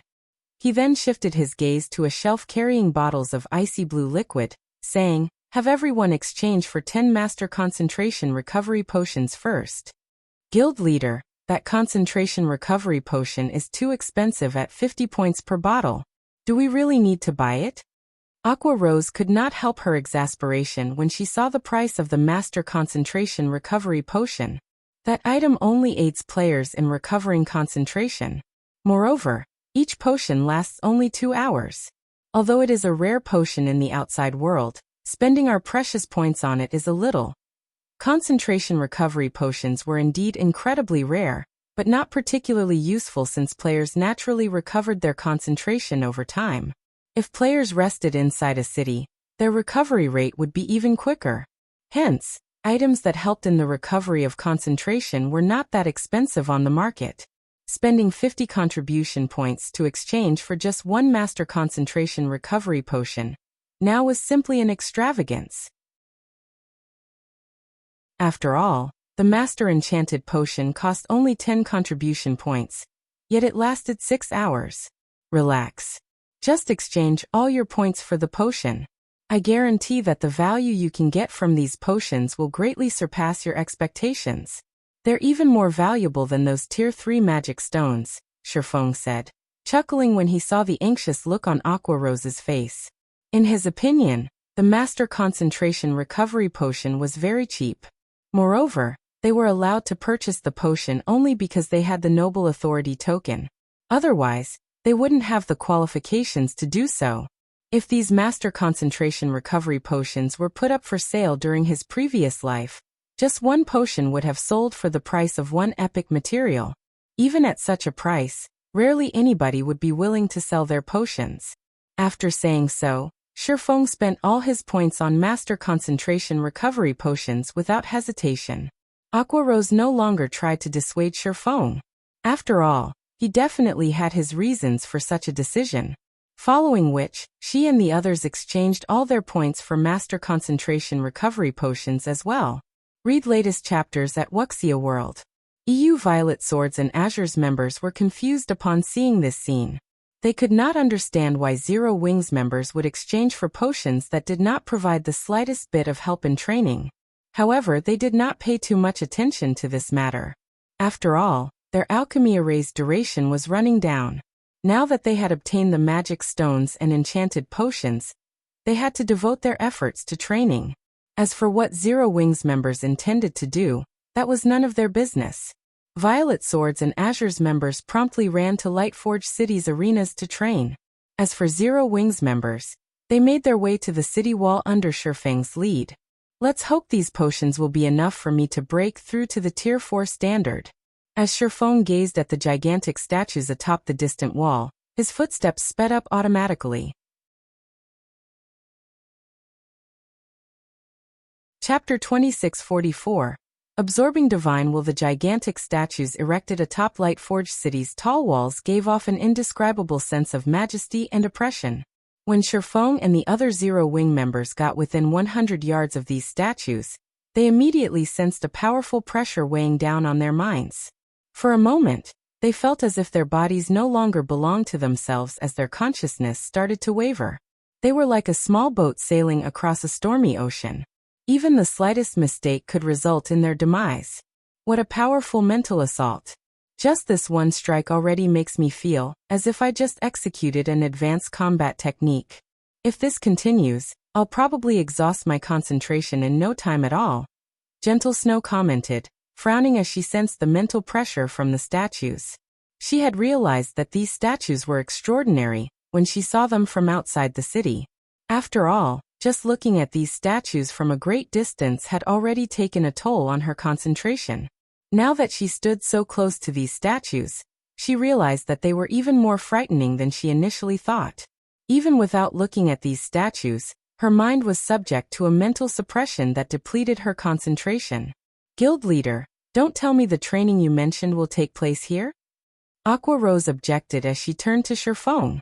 That's right. We'll be training here. Feng said as he smiled and nodded. Guild leader, the mental assault of these statues is too powerful. Let alone using skills and spells, even executing basic mana control is a problem. It is impossible for us to conduct any training here, Aqua Rose argued. When she tried manipulating and gathering her mana earlier, the statue's mental assault had interrupted her. The incessant mental assault would make using any skills or spells here impossible. Everyone else nodded in agreement with Aqua Rose's words. It might be fine if the mental assault was something ordinary, but the statue's mental assault threatened to knock them unconscious. Against such a powerful and persistent mental assault, even controlling their physical bodies would be a problem. Rather than waste time here, it would be much better if they went to one of the hotels in the city to practice their mana control. The training efficiency there would be several hundred times better than here. It is indeed difficult to train mana control here, but I didn't bring you all here for that. Instead, we're here to train our concentration, Feng explained. Concentration training? How is that possible? Stunned by Feng's words, Aqua Rose could not help eyeing him skeptically. At this moment, let alone Aqua Rose, Gentle Snow and the others were likewise dubious, suspecting that Faux was joking with them. In God's domain, it was common knowledge that raising the concentration attribute was much more difficult than raising the stamina attribute. Of course, while the difficulty of increasing one's concentration was high, the returns one could gain from improved concentration were also immense, far outstripping those from improved stamina. This was especially true for magical class players and expert players. The help they could gain from the concentration attribute was dozens of times greater than what they could gain from any other basic or hidden attribute. This was because concentration affected players' control over their physical bodies and mana, aside from being the resource necessary to execute combat techniques. However, even now there were only two known methods to permanently improve one's concentration. The first was to raise one's tier, while the other was to raise one's life rating. Hence, any item that could provide a temporary boost to a player's concentration was incredibly valuable, and sold for at least 10 times the price of similarly ranked items. The most inferior item that provided concentration would be at the dark gold rank. However, even at such a price, the various major powers would frantically contest for any of such items that appeared on the market. Now, however, Faux was telling them that it was possible to directly improve their concentration attribute. Their skepticism was only natural. Normally, raising the concentration attribute is indeed an incredibly difficult task. However, the statues here are extraordinary. The mental assault you're sensing is actually divine will. So long as you clash directly with this divine will, you'll be able to absorb a subtle amount of it, which in turn will improve your concentration slightly, Faux explained, chuckling.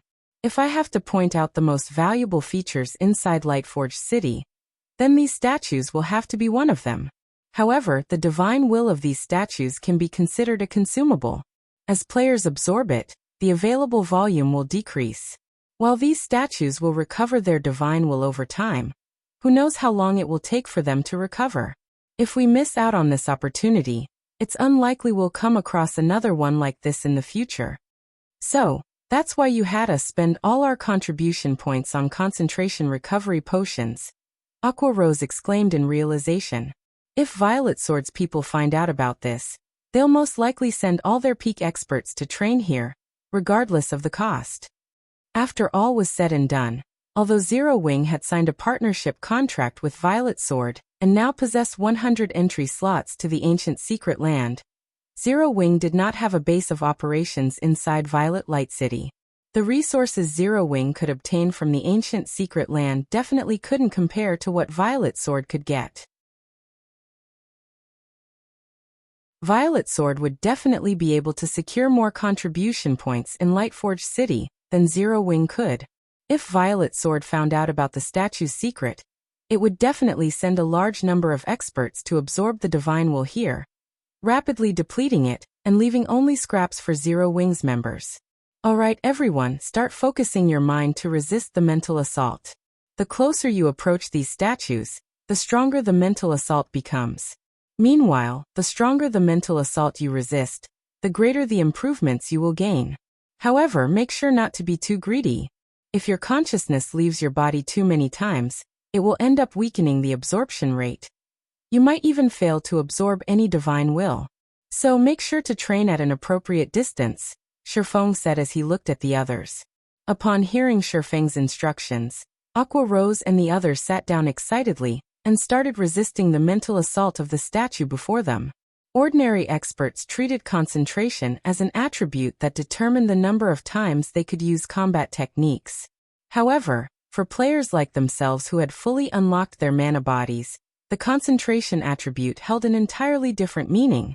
By improving their concentration, they could improve their mana control, which would in turn allow them to execute more complex actions using mana.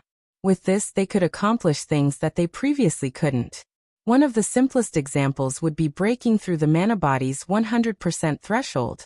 With their present concentration, their mana control was at their limit. However, if they wished to break through the 100% threshold, they needed to be capable of controlling even more mana. Now that an opportunity to break through the mana body's 100% threshold was right before them, they did not wish to waste even a second. However, after everyone attempted to resist the statue's mental assault, their original excited expressions disappeared, replaced by solemnity.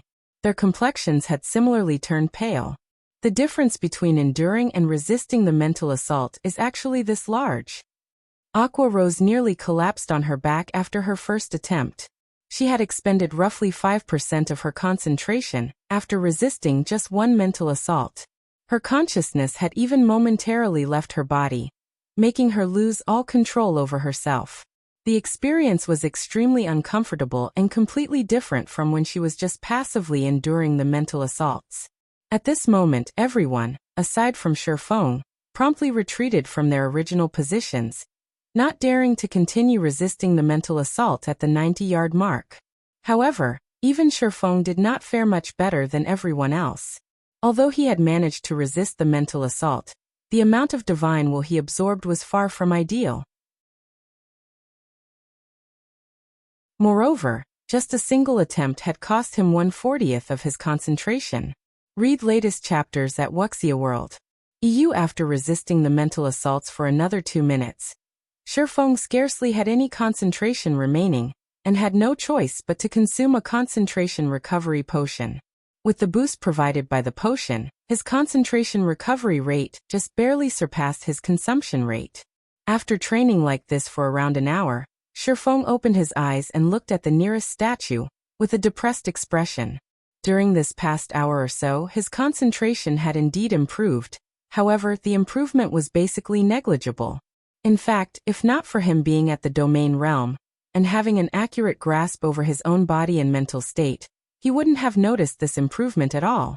If he continued at this rate, his concentration would be nowhere near the Tier 4 standard, even after using all his master concentration recovery potions and training for 20 hours here.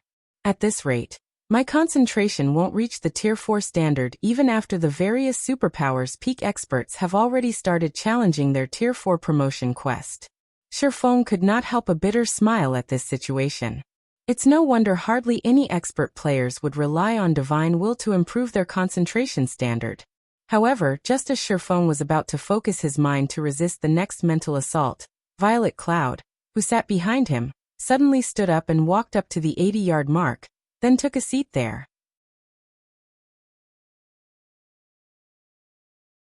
Chapter 2645. Advanced Bronze Combat Technique. Upon seeing Violet Cloud resisting a mental assault at the 80-yard mark, Aqua Rose and the others goggled in shock. After all, there were no changes to Violet Cloud's expression. It was obvious that the 80-yard mental assault posed no problem for her. In fact, she could probably move even closer to the statue. She actually managed to improve her mental condensation by so much already. At this moment, even Faux was astonished when he looked at Violet Cloud. If players wished to absorb divine will quickly, they could rely on mental condensation. Aside from items that aided in concentration recovery, the more condensed one's mental state was when clashing with the mental assault of a divine will, the greater one's absorption rate of divine will would become. Only there was no concrete technique to allow players to condense their mental state, because a person's mental state was insubstantial. Players could only sense it and not touch it directly. The only thing players could do was focus their attention and resist distractions. At this moment, it was obvious that Violet Cloud had gained improvements in mental condensation, which strengthened her mental state significantly. As a result, she could resist a stronger mental assault. Otherwise, there was no way she could withstand the 80-yard mental assault so easily. Faux had long known that Violet Cloud was very talented. After all, in the past she had relied on her own strength to reach Tier 6, when over 90% of the geniuses supported by the various superpowers had ended up getting stuck at Tier 5, never to cross the final threshold. One could easily imagine how frightening Violet Cloud's talent was for her to accomplish this impossible feat without any support. However, Violet Cloud's talents had still surpassed Feng's expectations, despite him knowing the girl's past. This was clearly everyone's first time executing mental condensation. Not even Feng had learned any techniques or methods to better execute mental condensation. However, after training for just a little over an hour, Violet Cloud had actually achieved a breakthrough already. Her talent was truly terrifying. Meanwhile, Violet Cloud's sudden breakthrough spurred everyone's fighting spirit. They immediately took a few steps forward in order to test whether they could resist a stronger mental assault or not. In this situation, even Faux himself could not help advancing an additional 5 yards, seating himself 85 yards away from the statue before him.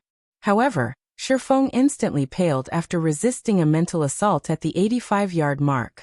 His consciousness also turned blurry for quite some time. I advanced by just an additional 5 yards. Yet I'm actually losing nearly 10% of my concentration per hit? I also barely absorbed any divine will. Sure enough, mental condensation isn't something that can be improved on so easily. Faux smiled bitterly as he looked at Violet Cloud resisting the 80-yard mental assaults with ease.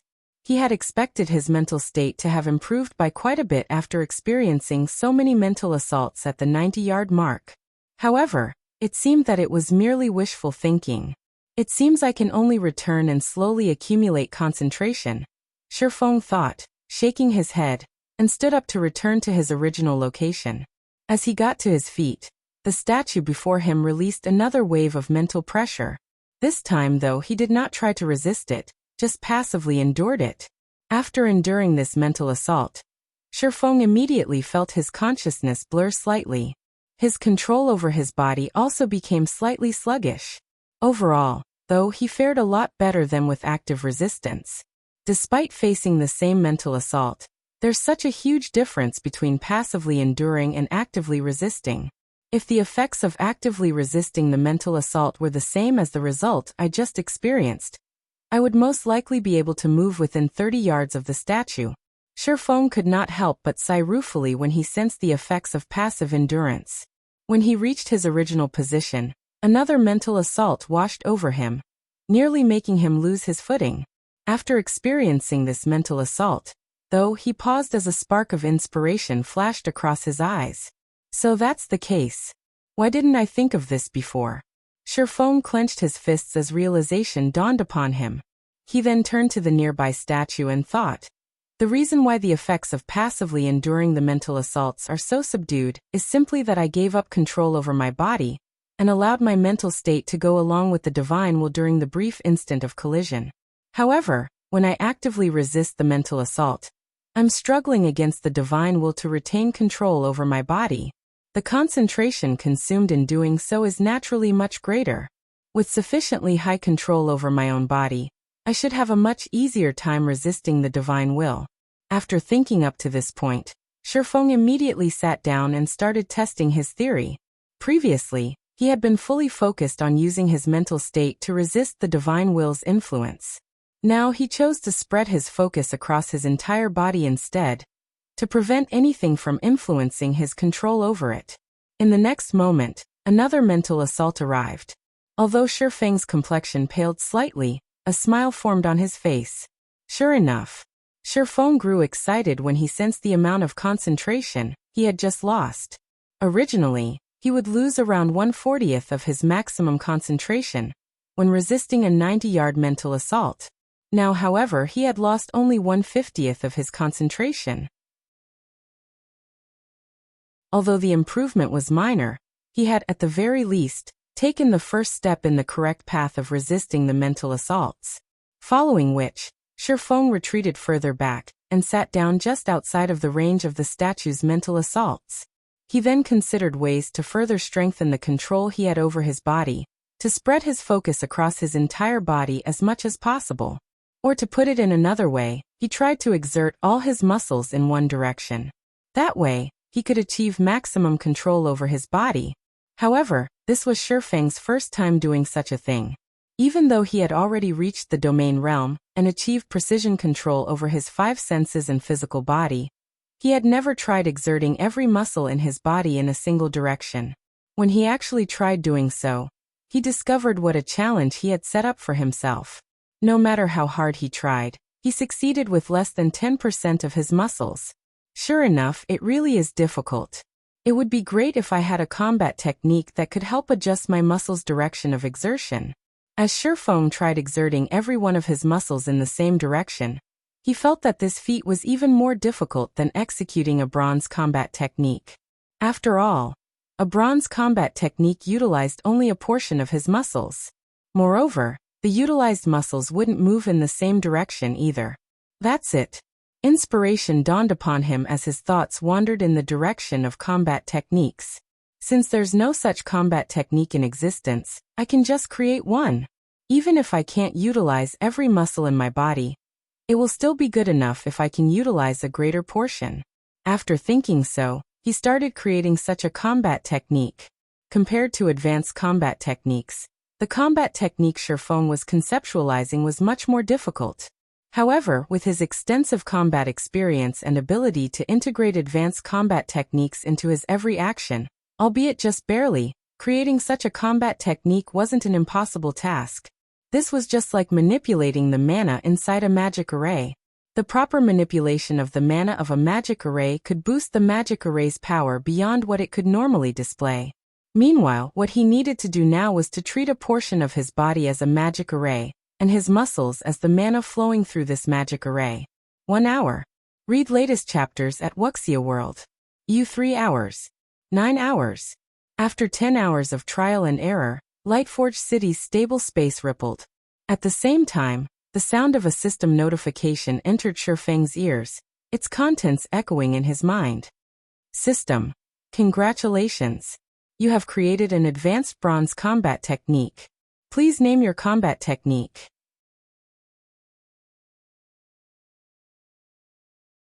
Chapter 2646. Divine Change What? An advanced bronze combat technique? Feng was stunned when he saw the system notification. The combat technique he had aimed to create this time was only meant to give him better control over his body, so that he could resist stronger mental assaults. In his opinion, it would be fortunate if such a combat technique could be deemed an advanced combat technique. However, it turned out he had miraculously created an advanced bronze combat technique. Moreover, he had never even heard of advanced bronze combat techniques. As far as he knew for combat techniques, what came after the bronze rank was the silver rank, with nothing in between. Hence, he truly could not help his astonishment. Most importantly, this combat technique he had just created couldn't even be considered a complete product.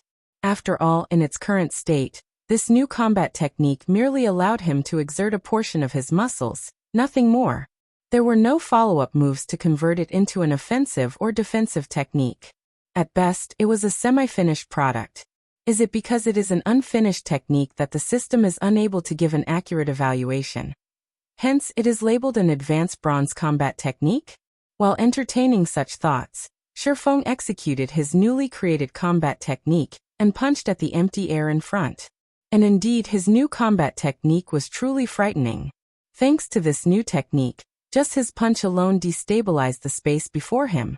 This result was notable since he was currently standing inside Lightforged City, a city that had been strengthened by ancient gods. The space within the city should be extremely stable. Power that could originally destabilize space in the outside world wouldn't necessarily be capable of doing so inside Lightforged City. In fact, even Tier 5 powerhouses shouldn't think of destabilizing the space here. Nevertheless, the punch he just executed had made the space before him ripple slightly. As a Tier 3 player, he definitely shouldn't be capable of exhibiting such power even with a bronze combat technique. At the very least, the bronze combat technique Lightning Flash he had learned couldn't do so. It seems this combat technique that exerts my muscles in a single direction has considerable potential. It is clearly only a semi-finished product, and I can exert only 15% of my entire body's muscles, at most, yet I can already exhibit such power. If I can complete this technique and use it to exert all my muscles, its power would most likely rival gold combat techniques. When Feng saw the system's evaluation, he immediately realized the possibility of creating a powerful combat technique. Currently, plenty of combat techniques have been found in God's domain already. However, combat techniques at the bronze rank and above were still incredibly rare. Learning these combat techniques was also incredibly difficult, even if players had a legacy tablet. If he could create a silver or gold combat technique and freely distribute it to the guild's core members to learn, then the standard of Zero Wings experts would rise to a whole new level. As Feng was lost in his thoughts, the system sent him another notification. System. Please name your combat technique. If you do not name it, the system will automatically generate a name for it after 10 minutes. A name? After giving the matter some thought, Faux said, since I created this combat technique for the purpose of training using divine will, let's call it divine change. After he named his new technique, he shifted his gaze toward the nearby statue. Currently, Violet Cloud had already advanced to the 60-yard mark. The others had similarly made significant improvements. For example, Aqua Rose, Alluring Summer, and Iluafe were now at the 75-yard mark. As for melee players like Fire Dance, Gentle Snow, and Yin Tianxing, although they fared slightly worse, they had reached the 80-yard mark. Their performance was much better than Feng's. Meanwhile, after Feng observed everyone for a while, Violet Cloud actually stood up from her spot and moved to the 50-yard mark. Her mental condensation's improvement speed was simply inhuman. It seems I have to give my new technique a try. Although it is only a semi-finished product, it should still improve my results by a large margin. Feng could not help a bitter smile when he saw Violet Cloud sit by the 50-yard mark. As the guild leader of Zero Wing, he didn't need to be the best at everything, but he definitely couldn't be the worst. Otherwise, it would simply be humiliating. Following which, Feng moved past the 100-yard mark and slowly walked toward the statue. Meanwhile, the Zero Wing members seated before the statue noticed his arrival and could not help shifting their attention to him. The guild leader is finally prepared to raise his concentration? The sight of Feng entering the range of the Divine Will's mental assaults piqued Aqua Rose's curiosity. Previously, Feng had moved beyond the 100-yard mark and sat quietly in a corner. This situation had confused her and everyone else. They simply could not understand what he was doing. Although they had obtained citizenship in Lightforged City and gained the qualifications to stay for however long they wanted in the city, the duration of the alchemy array they had to use prevented them from staying inside the ancient secret land for long periods. Hence, every second and minute spent inside Lightforged City was incredibly precious. However, Feng had actually wasted 10 whole hours doing nothing. I really can't figure out why the guild leader sat there for so long. He even wasted nearly an hour of the precious concentration recovery potion. Cola muttered as he gazed at Feng in confusion. Originally, their time in Lightforged City was already limited. Now that 10 hours had gone by, they had less than 2 days left. In addition, they had to take a small break once every 2 hours to relax their tense minds. To put it simply, they were pressed for time. Had Feng spent the past 10 hours improving his concentration standard with them, he would have most likely reached the 70 or 80-yard mark already. With the improvement speed at these locations several times better than that at the 90-yard mark, his concentration might even get upgraded to the Tier 4 standard by the time he ran out of Master Concentration recovery potions. While everyone was mulling over Feng's actions, Feng arrived at the 85-yard mark. However, he showed no intention of sitting down to train. Instead, he simply stood there quietly as he actively resisted the approaching mental assault. Pung. Upon coming into contact with Feng, the mental assault actually shattered. It shattered. How is this possible? Aqua Rose was stunned when she sensed the mental assault approaching Feng shatter. She turned to stare at Feng. Although they had their eyes shut previously in order to focus their minds while training, they could still clearly sense the mental assault with their minds. When the mental assault came into contact with Feng, it seemed to crash into an immovable wall and shatter. The ensuing ripple from the mental assault shattering was like a flame in darkness. It was difficult not to notice it. Guild leader, what did you do? You can actually shatter that mental assault? Cola asked, unable to suppress his curiosity. The mental assault was intangible. Just trying to actively resist it was already a difficult task. As for shattering the mental assault, that was something none of them had ever considered doing. At this moment, everyone was staring at Feng in confusion. I didn't do anything special. I just tried retaliating against the mental assault. I never thought that it would shatter, Feng said, similarly puzzled by this situation. Read latest chapters at Wuxia World. He had merely tried using divine change against the mental assault to test the technique's effects. He never imagined such a result. In the end, the mental assault did not affect him adversely in any way, and simply disappeared like a passing breeze. Shifeng's answer and the calm look on his face rendered Aqua Rose speechless. This explanation was simply too abbreviated. What did he mean by just retaliating? Meanwhile, after Shifeng gave his explanation, he promptly stepped closer to the statue, his heart brimming with curiosity about how much progress he could make using divine change.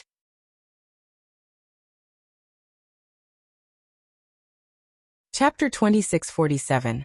Statue's Forbidden Zone. With each step Shifeng took toward the majestic statue before him, the mental assault coming from it intensified. However, he kept advancing without being affected in the slightest, as if the mental assault was non-existent. 80 yards, 70 yards, 60 yards. After just a short moment, Shifeng arrived at the 50-yard mark and stood beside Violet Cloud.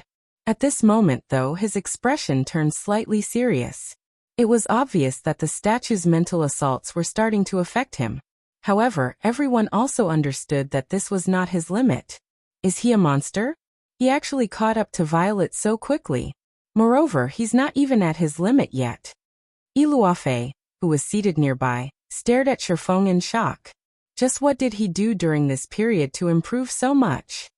Players that had never attempted mental condensation before might not know how much improvement Shifeng just displayed. However, everyone present, who had been continuously honing their mental condensation and resisting the statue's mental assaults for more than 10 hours now, knew exactly how much Shifeng had improved. While Shifeng's shattering the mental assault at the 85-yard mark might seem very amazing, the mental assault weakened with distance.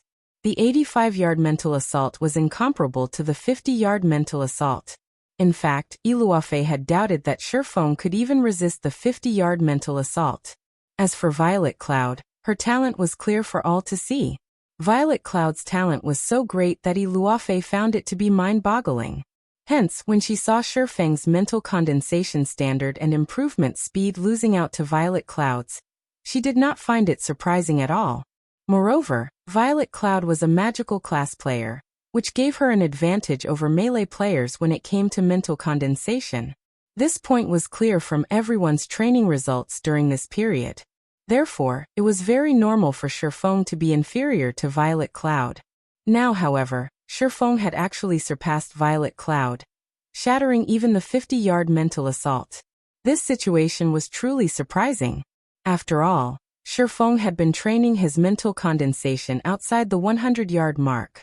Trying to improve one's mental condensation at that distance was much more difficult. This was something they had tested for themselves during their break periods. However, even under such a situation, Shifeng had still managed to surpass Violet Cloud. The amount of talent he possessed was simply ludicrous. While Iluafe was in a daze, Shifeng had arrived at the 30-yard mark. And upon retaliating against the mental assault here, he stumbled back one step, his complexion immediately turning pale. It seems it's going to be difficult to get any closer than this. The power of the mental assault here is already several times that of the 50-yard mental assault. It's no wonder so many people couldn't reach and cross the 30-yard mark in the past. When Shifeng tried retaliating against the 30-yard mental assault, he had instantly lost 1/15 of his maximum concentration. This was no longer a loss he could afford. In the past, the area within 30 yards of divine will statues had been considered a forbidden zone. According to rumors, anyone that managed to train within this zone would see a qualitative leap in their mental condensation standard.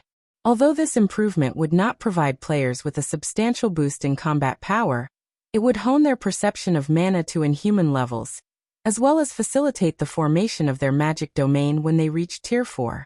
It was even rumored that the improvement one received from training within the Forbidden Zone could provide significant help when challenging the Tier 5 promotion quest. Meanwhile, upon seeing Shifeng finally fail, Aqua Rose and the others could not help a sigh of relief. After all, if Shifeng were to get any closer to the statue, they would really start suspecting that they were severely lacking in talent. Although I can't train efficiently at the 30-yard mark, training at the 35-yard mark isn't a bad option either. With this, I shouldn't need more than 2 days to raise my concentration to the Tier 4 standard. Faux could not help but sigh when he looked at the forbidden zone before him. However, he wasn't too disappointed. In its current state, divine change was still incomplete. Originally, he thought that he would be fortunate if he could train at the 50-yard mark with the help of the combat technique. After all, he could exert only 15% of his body's muscles in the same direction. He still couldn't unify the strength of the remainder of his body. Hence, he was already quite satisfied with his current results. As for entering the Divine Will's forbidden zone, so long as he could perfect divine change, it should not be a problem at all. Following which, Faux returned to the 35-yard mark and started absorbing the Divine Will there, improving his concentration. As he continuously absorbed Divine Will and raised his maximum concentration, the number of players that got resurrected and entered Lightforged City also increased. When the many members of Violet Sword and Azure saw Faux and the others sitting in front of one of the statues on the city walls, they were bemused. I really don't know what those people from Zero Wing are doing. They're actually wasting time sitting before a statue. Do they not know that the peace outside has already shattered completely? Crimson Star could not help her puzzlement when she read the report her subordinate sent her regarding the activities of Zero Wing's members.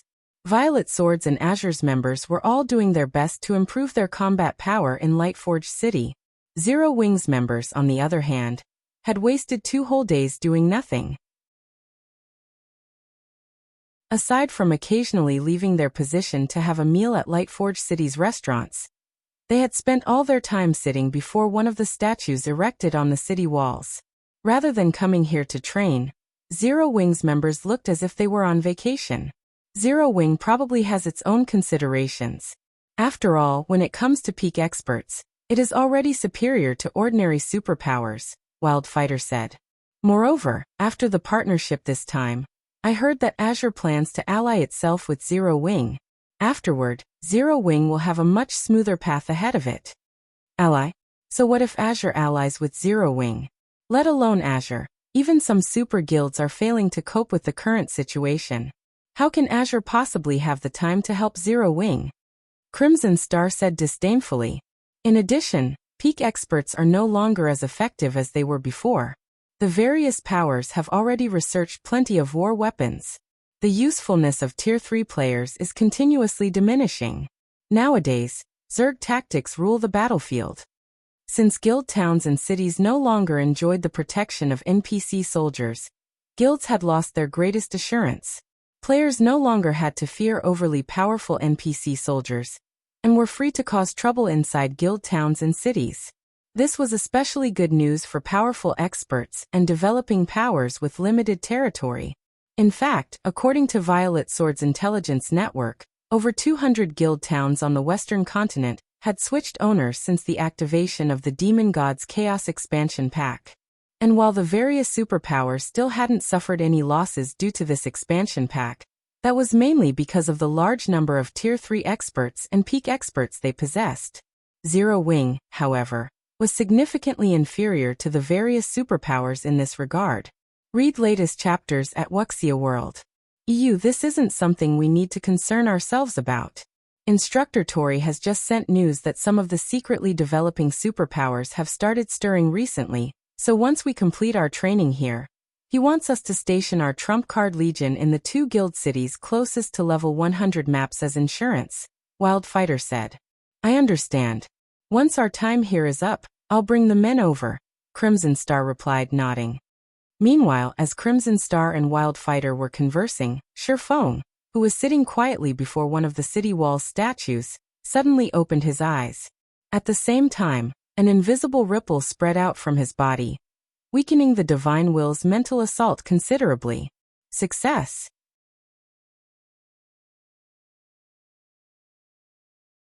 Chapter 2648.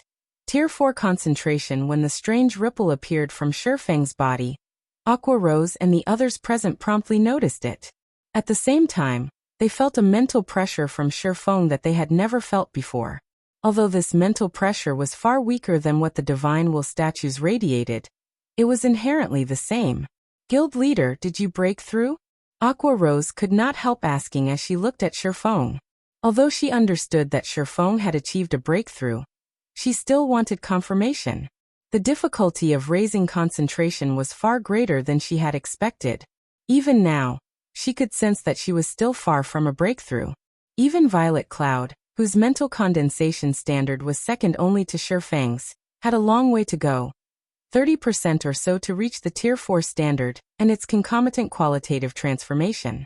I've reached the Tier 4 standard already, Faux said, nodding happily as he focused his mind on experiencing the changes brought about by having his concentration reach the Tier 4 standard. Tier 4. This was a realm that he was never able to reach in the past no matter what he did. Even though only his concentration had reached the Tier 4 standard, for now, it was already more than enough to excite him. In God's domain, Tier 4 was a major turning point for players. A far more important one than when players went from Tier 2 to Tier 3. One could say that more than 99% of Tier 3 players would never be able to reach Tier 4. In order to reach Tier 4, aside from sufficiently high combat standards and equipment standards, one also needed a lot of luck and fortuitous opportunities.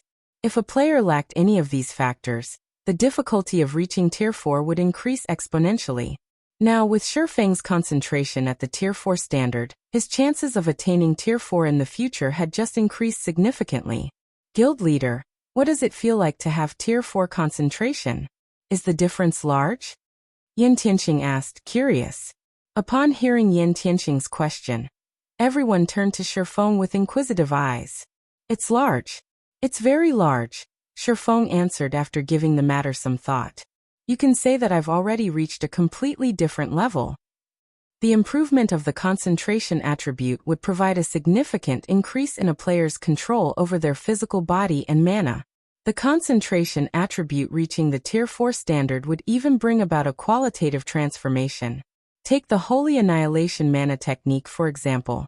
If executing Light Shadow cost him 10 points of concentration previously, then now, it required only 3 points.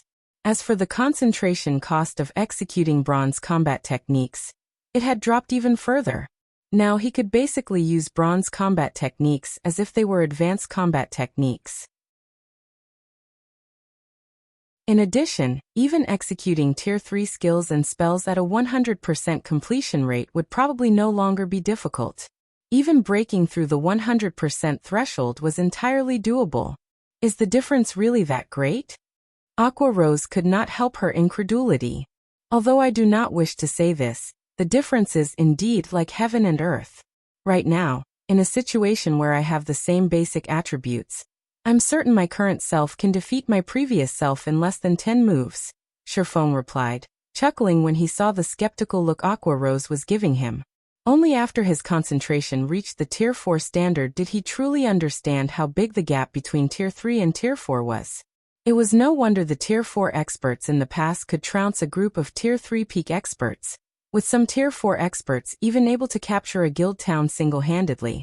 The reason for this wasn't the powerful basic attributes Tier 4 players had but their control over their physical body and mana, which had reached a whole new realm. Even with the same physical body, Faux had now doubled his combat power, at the very least. Moreover, the cost of exertion had been drastically reduced. Now, even Zerg tactics were useless against him. In his current state he could truly destroy an army of players all by himself. The improvement is that much? Iluafe was astonished by Feng's example. Before, their guild leader could already be considered invincible among Tier 3 existences. After all, he had overwhelmed the ancient Secret Lands Tier 4 region chiefs.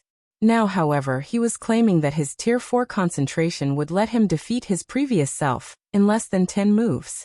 At this point, she no longer dared imagine how powerful he currently was. Even actual Tier 4 players might not be a match for him. Alright, we don't have much time left. Hurry up and continue absorbing the divine will. It'll be quite some time before you can enter here again, Faux said, chuckling as he looked at everyone's yearning expressions. The alchemy array they used lasted only 7 days and had a 10-day cooldown. Even if everyone gained the right to stay in Lightforged City for as long as they wanted, they would still have to leave the city for at least 3 days before they could enter again. In addition, whenever they entered the ancient secret land, They had to spend a lot of time traveling to Lightforged City. Overall, they didn't really have much time to train here. At Shifeng's reminder, everyone promptly resumed absorbing the Tier 4 Divine Will. The statue before them radiated. Although raising their concentration to the Tier 4 standard was incredibly difficult, just absorbing the Divine Will would still bring about a quantitative improvement to their concentration. Hence, they naturally couldn't waste the remaining time they had left in Lightforged City. Right, Violet? How close are you to achieving a breakthrough? Shifeng asked as he turned to Violet Cloud, who was preparing to resume her training. Just a while ago, Violet Cloud had advanced to the 40-yard mark and was very close to reaching his training spot already.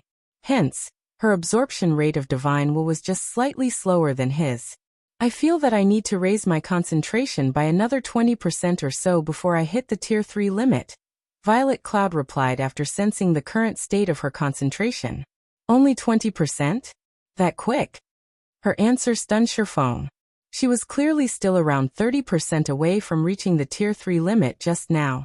He never thought that she could progress so rapidly.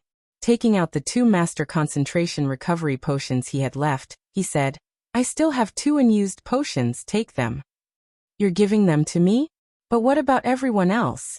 Violet Cloud automatically hesitated when she saw the 2 potions in Shifeng's hand. The master concentration recovery potion was incredibly valuable. If she had to do quests and slowly accumulate the required contribution points to exchange for them, it would take ages before she would have enough points for 1 potion. If Shifeng gave both of his remaining potions to her now, it would be unfair to everyone else. Read latest chapters at Wuxia World.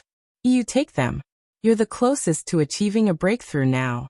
If your concentration can reach the Tier 4 standard, it'll be a great help to the guild. Aqua and the others will be happy to see that as well, Shifeng assured her. Giving the potions to someone else might be fine if Violet Cloud's concentration was still a long way from reaching the Tier 4 standard.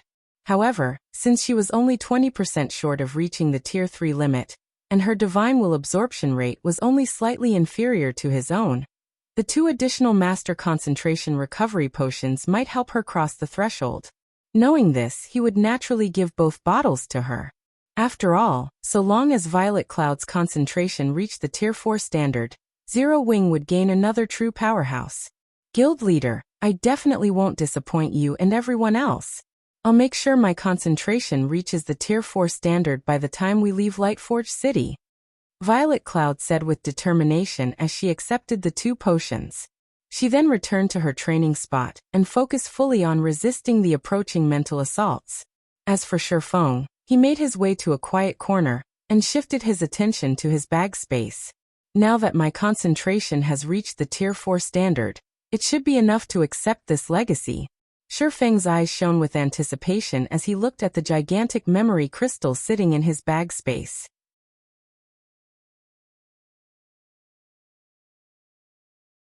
Chapter 2649. Astonishing Ancient Legacy. Lightforged City, Crimson Silver Hotel. As a hotel that catered to Lightforged City's nobles, the Crimson Silver Hotel was off-limits to ordinary players and NPCs. The cost of resting in this prestigious hotel was similarly far beyond that of ordinary hotels. Any normal room within the hotel cost 300 magic crystals, or 10 contribution points to rent per day. Even Crimson Star and the others, who had become nobles of Lightforged City due to the Noble Authority token, were unwilling to rest here. At this moment, however, Shifeng entered the hotel without hesitation, stunning the members of Violet Sword and Azure that saw him. Be it 300 magic crystals or 10 contribution points, neither was cheap. Paying such a high price just for some rest was an unnecessary extravagance.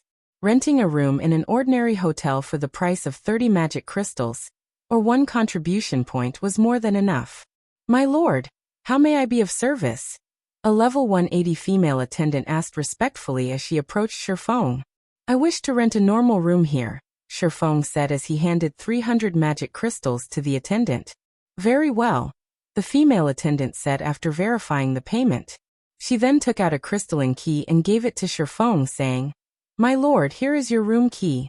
You may choose any of the empty rooms upstairs. After accepting the key, Faux promptly made his way to the second floor and entered one of the unoccupied rooms there. As soon as he entered the guest room, the mana density inside actually started rising rapidly. Just a short moment later, the ambient mana had more than doubled already. In addition, the mana here also gave him a soothing and calming feeling. Sure enough, the mana density here is much higher than in ordinary hotels. Faux nodded in satisfaction when he sensed the room's environment. If he merely wanted some rest, he would have gone to an ordinary hotel. However, he didn't intend to rest, but to obtain the ancient legacy recorded inside the memory crystal. Hence, he could not afford to be careless. The noble hotel was much safer than the ordinary hotels in the city. This point was obvious just by looking at its attendants and guards. Every NPC here was at least a level 180, tier 3 NPC. They were not existences current players could afford to provoke. In addition, the noble hotel was protected by a ridiculously strong fourfold, defensive magic array.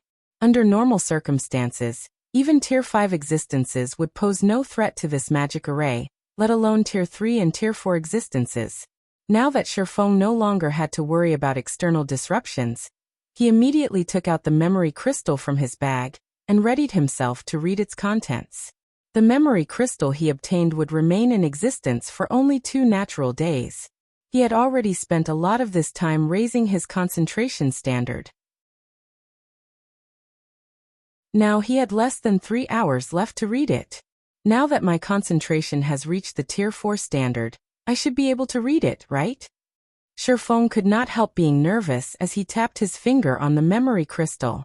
On this trip to the ancient secret land, his greatest harvest would definitely have to be the memory crystal. In fact, everything else he obtained from this trip couldn't even come close to half the value of this memory crystal. If he still couldn't read the information contained in it, then he really would die from heartache. In the next moment, the sound of a system notification entered his ears.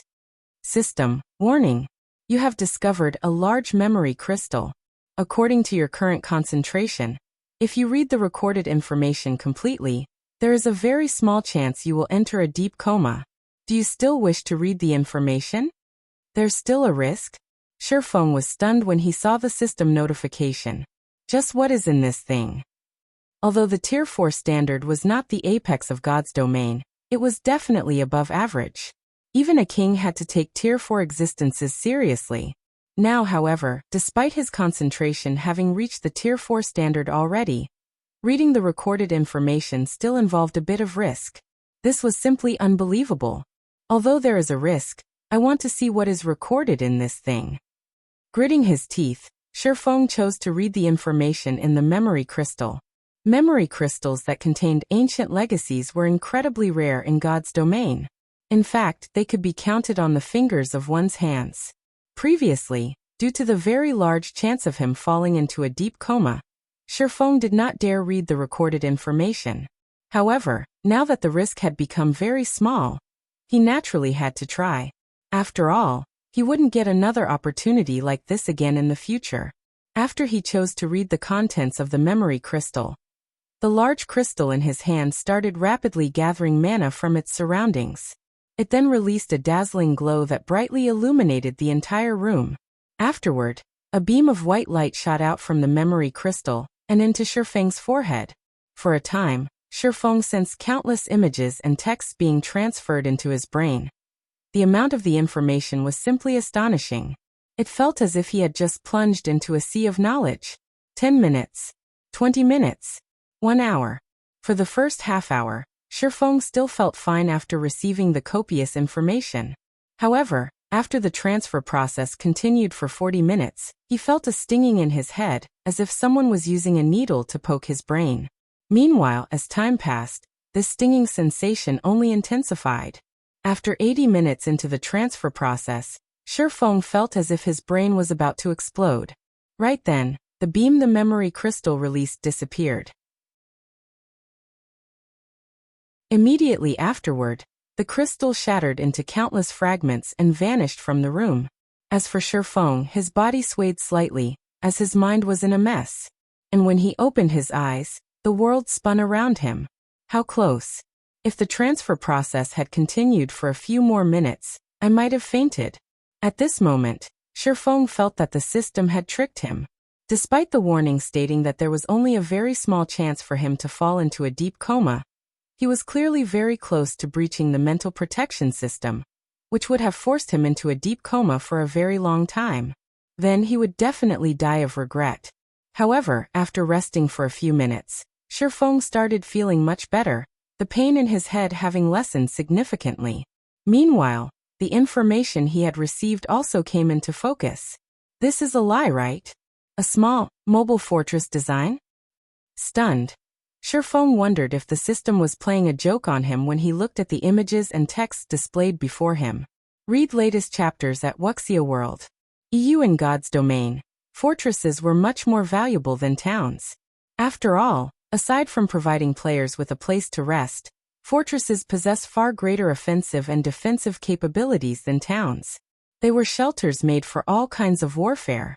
Even a small fortress could easily fend off the assault of a large number of Tier 4 existences. Moreover, fortresses had much lower production costs and operation costs. Hence, they had been highly popular among the various powers in the past. During Feng's previous life, over 70% of the player shelters found in level 100+ maps were fortresses.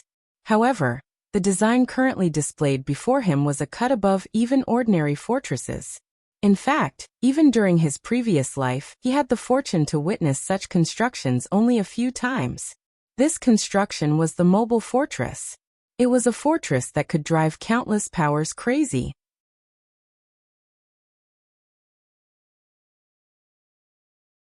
Chapter 2650. Small Mobile Fortress. No wonder the recorded information is so massive. Thankfully, the information is only for a small mobile fortress. Had it been for a medium mobile fortress, even concentration at the peak of Tier 4 wouldn't have been sufficient to read it. Realization dawned upon Feng when he saw the details regarding the small mobile fortress design.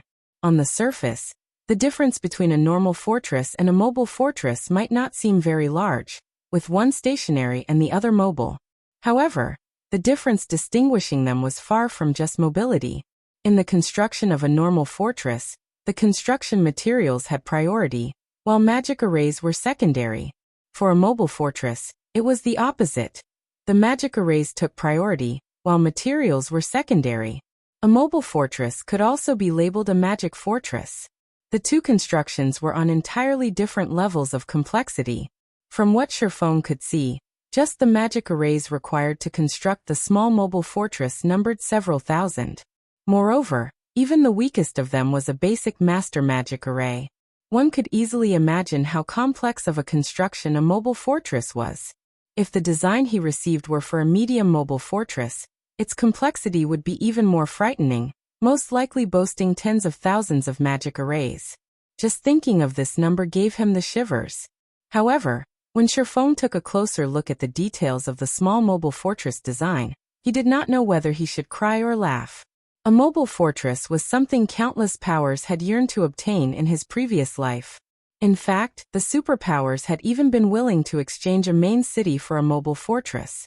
This was despite the exceptionally high difficulty of upgrading a guild city into a main city.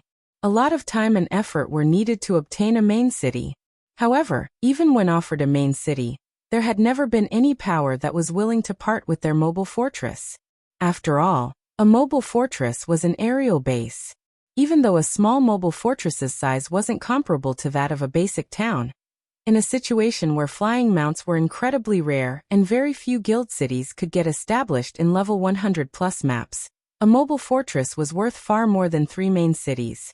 In the past, any power that possessed a mobile fortress had been a target of partnership for the various superpowers.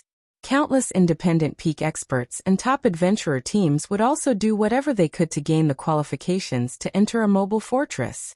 Some first-rate guilds that were fortunate enough to obtain a mobile fortress had even instantly become pseudo-superpowers as a result. Moreover, none of the superpowers wished to offend them. Now, although Feng did not obtain an actual mobile fortress, he had the design to make one. Moreover, as an intermediate master magician, he could build a mobile fortress now and instantly stabilize Zero Wing's position in God's domain. This was definitely a matter worth celebrating. However, after studying the design, Feng also discovered a headache. While he indeed possessed the mobile fortress design as well as the necessary skills to construct it, the mobile fortress's material cost was stratospheric. Setting aside the various materials necessary for the several thousand magic arrays, just the materials for the basic structure of the mobile fortress were already more than enough to make any superpower in the current god's domain faint. 8 million magic crystals, 30,000 mana stones, 2 million pieces of mana ore. Although these were all generally available on the market, the amounts required were not something ordinary superpowers could afford. Not to mention, the construction of the small mobile fortress also needed various other valuable materials, such as magic metal. By Feng's rough estimates, completing the small mobile fortress would cost a minimum of 50 million gold. Let alone ordinary superpowers. Even veteran super guilds would need a long time to collect such an enormous sum of money. Ordinary superpowers would be fortunate to have a liquid fund of 3 or 4 million gold. Even 10 ordinary superpowers combined wouldn't be able to fork out 50 million gold, unless they sold off their assets. However, doing so would be akin to putting the cart before the horse. Before they could even finish constructing the mobile fortress, they would have caused the collapse of their guilds already. Most importantly, coins weren't the main problem. After all, coins were the most basic form of currency in God's domain. However, it was a different story for magic crystals, mana stones and mana ore. Aside from being hard currency, they were also essential items for players to get by. Whether it was now or in the future, this fact would remain true. Hence, the difficulty of obtaining all these materials was much greater than the difficulty of accumulating 50 million gold. Since the minimum material cost alone is already 50 million gold, it's no wonder no powers were willing to sell their mobile fortresses, and would even refuse to accept main city-ranked guild cities. If it were up to me, I definitely wouldn't make such an exchange either. Feng could not help a bitter smile when he saw the list of required materials. The value of a main city-ranked guild city indeed surpassed 50 million gold. However, 50 million gold was only the material cost of a small mobile fortress. Moreover, this was under ideal market conditions. Magic crystals, mana stones, and mana ore were in low supply and high demand in God's domain. Just collecting the necessary amount to construct a small mobile fortress would most definitely cause a shortage, which would, in turn, raise their prices. In the end, the material cost would definitely far exceed 50 million gold. In fact, 100 million gold might not even be enough to pay for all the necessary materials. After factoring in the time and labor costs, one would make a loss if they sold their mobile fortress for less than 200 million gold. With Zero Wing's current strength, obtaining the required magic crystals and mana stones shouldn't be a problem. It'll just take some time. However, gathering 2 million pieces of mana ore is a problem. With the Philosopher's Stone's help, he could easily convert magic crystals into mana stones. Overall, he needed just 5 million magic crystals, which shouldn't be a big problem for the current Zero Wing, as the guild was earning a large amount of magic crystals through the Starlight Fortress, Stone Forest City, and the Dark World's teleportation gate. However, it was a different story for mana ore. On the surface, mana ore was cheaper than magic crystals. Ordinary players normally wouldn't have any use for mana ore. Only the various powers would occasionally make use of it to construct buildings. However, the production of mana ore was also significantly lower than that of magic crystals, because mana ore was an associated ore with only a certain chance of appearing when harvesting ores containing dense mana. In addition, the various superpowers were treating mana ore as a strategic resource, and would not sell it unless absolutely necessary. The difficulty of collecting 2 million pieces of mana ore was far greater than the difficulty of collecting 5 million magic crystals. Although we currently have an alliance with the Azure Chamber of Commerce, and can also source some from the Secret Pavilion, purchasing such a large amount of mana ore will definitely attract the attention of some superpowers. If these superpowers start interfering, it'll become even more difficult to collect mana ore. It seems I have to secure some grade 2 or grade 3 ore veins. If he tried purchasing the uncommonly used mana ore in bulk, just the price inflation alone would already present a problem. Currently, Due to a sharp increase in member count, Zero Wing's daily expenditure had likewise increased substantially. He also needed funds to support the development of the guild's Night Legion, towns, cities, and airport. Now, let alone purchasing 2 million pieces of mana ore, Zero Wing didn't even have the funds necessary to purchase 500,000 pieces. Then, when the guild's members started challenging their Tier 4 promotion quest, the guild would also have to invest a lot of funds and resources to assist them.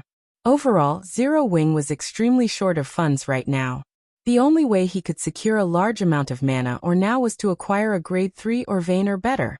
That way, not only could he obtain a long-term supply of mana ore, but he also wouldn't have to worry about interference from the various superpowers. Read latest chapters at Wuxia World. Meanwhile, as Feng was pondering how to go about obtaining such an ore vein, he suddenly received a call request from Aqua Rose. Guild leader, something big happened to the Purple Thorns Kingdom. Aqua Rose reported anxiously. Something big happened? What is it? Feng asked, curious. Due to the Demon God's Chaos Expansion Pack, the entire God's domain had fallen into turmoil, and guild wars were being waged daily. With how large the Purple Thorns Kingdom was, it would be strange if nothing happened there. The Purple Thorns Kingdom is no more.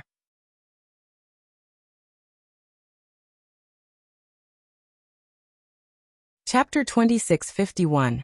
Kingdom perishes. The Purple Thorns Kingdom is no more? How did it disappear? Feng was momentarily stunned when he heard Aqua Rose's report. Although there were over 100 kingdoms in God's domain, the strength these kingdoms possess was no trivial matter. In the case of the Purple Thorns Kingdom, it was average among the various kingdoms in existence. Although it was smaller than Starmoon Kingdom, its national power was only slightly weaker than that of Starmoon Kingdom. Hence, Feng found it hard to imagine that there would be anything capable of destroying a kingdom like the Purple Thorns Kingdom. In the past, kingdoms had started rising and perishing only when quite a number of players had already reached Tier 4, and were preparing to challenge their Tier 5 promotion quest. In the current God's domain, however, let alone preparing to challenge the Tier 5 promotion quest, there wasn't even a single Tier 4 player in existence. It was utterly impossible for players to destroy an entire kingdom. If not for Feng knowing that Aqua Rose would not joke about such an important matter, he really would think that she was kidding him. We still don't know the exact details. All we know is that the entire Purple Thorns Kingdom has been isolated from the outside world. According to the players that managed to escape from the kingdom before its isolation, powerful monsters had suddenly appeared in the Purple Thorns Kingdom, and these monsters were aggressively targeting players. At the same time, all NPCs at Tier 3 and above within the kingdom's NPC towns and cities had either disappeared, or were placed in a strange state where they could not do combat. As a result, these newly appeared powerful monsters quickly overran the various NPC towns and cities. Moreover, any players killed by these monsters lose 10 levels and have their souls placed in an extremely weakened state, preventing them from logging into God's domain for 10 days. As for the corpses of these players, they are turned into either monsters themselves or food to strengthen these monsters. This incident has already shaken the entire Eastern continent. Every power is sending people to investigate this matter. The Black Dragon Empire and several kingdoms neighboring the Purple Thorns Kingdom have even dispatched their NPC armies to the Purple Thorns Kingdom's border to investigate. However, until now, nobody has managed to obtain any information. On the contrary, the players sent to investigate ended up getting ambushed and killed by the monsters there. Aqua Rose was similarly shocked when she received the news. She never thought that an incident like this would actually happen in God's domain. It might be understandable if it were an NPC city that suffered destruction, but the annihilation of an entire kingdom was simply unimaginable. Moreover, even now, nobody knew what exactly had happened to the Purple Thorns Kingdom. This situation made the players operating in the neighboring kingdoms and empires nervous, afraid that their country would become the next Purple Thorns Kingdom. If that happened, then all the time and effort they'd spent establishing a foundation in their respective countries would be wasted. The various powers that had been developing in the Purple Thorns Kingdom, in particular, were close to going crazy now. In order to develop in the Purple Thorns Kingdom, the various powers had purchased large tracts of real estate there. They had even constructed numerous guild towns and cities. However, because of the Purple Thorns Kingdom's fall, all of these investments were gone. Many guilds had even collapsed because of this incident. Just thinking of this matter made Aqua Rose shudder. Killed players are turned into either monsters or food that goes to improving the monsters. When Feng heard Aqua Rose's statement, the name of one person came to mind. However, he soon shook his head in denial. Although Beast Emperor possesses the evil god's legacy, he shouldn't be capable of rendering so many powerful NPCs incapable of combat, and even destroying the Purple Thorns Kingdom.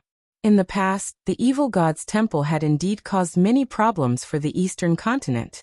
However, by the time the evil god's temple had become a real threat, quite a number of players had already reached Tier 4. Moreover, the evil beasts of the evil god's temple required a lot of time to build up their strength. In fact, let alone the current evil god's temple. Even when the evil god's temple had been at its peak in the past, it couldn't destroy an entire kingdom so quickly. Guild leader, because of this matter, the entire guild is in chaos. Many hidden powers are trying to take advantage of this situation. The players and powers that escaped from the Purple Thorns Kingdom, in particular, are now waging war over the various resource spots in Starmoon Kingdom. The entire Starmoon Kingdom is in a mess, Aqua Rose said in frustration. Moreover, many of Starmoon Kingdom's players have started migrating to other kingdoms and empires, which has led to a drop in the player populations of the kingdom's cities. The kingdom's economy is now plummeting. I understand. Have Fire and the others get ready. We'll return to Starmoon Kingdom immediately, Feng said, nodding. Originally, he had planned to partner with Azure to visit the neutral sea zone off the Silvermoon Empire and see if they could occupy one of the islands there. If he had a guild town in that neutral sea zone, it would serve as a foundation for Zero Wing to develop its naval strength on the western continent. At this point, the accessible resource spots on the main continent were mostly occupied already. There were barely any resource spots left for Zero Wing to claim. To develop on the western continent, Zero Wing would have to occupy a level 100+ neutral map or develop out at sea. However, establishing a foothold in a level 100+ neutral map was easier said than done. Not even the local superpowers could pull it off. Hence, Feng had decided to let Zero Wing develop in the western continent's neutral sea zones. Given the current situation, however, it would seem that his plan was no longer viable. What about Violet? Her concentration should be close to reaching the Tier 4 standard already. If we leave now, Aqua Rose had to ask. Let her stay here and continue training. The rest of us will head back first, Feng decided. Moreover, we also need a powerful expert to safeguard our territories here on the western continent. I understand. I'll contact Fire and the others now and have them get ready, Aqua Rose said before disconnecting the call and gathering the other members of Zero Wing. As for Feng, he did not idle around but contacted Duan Hanshan right away. Guild leader Black Flame, seeing as you're contacting me so suddenly at this time, you've probably received news about the Purple Thorns Kingdom as well, and wish to have Azure help you return to the eastern continent, right? Duan Hanshan said, smiling as he caressed his beard. Elder Hanshan really is amazing. That's right.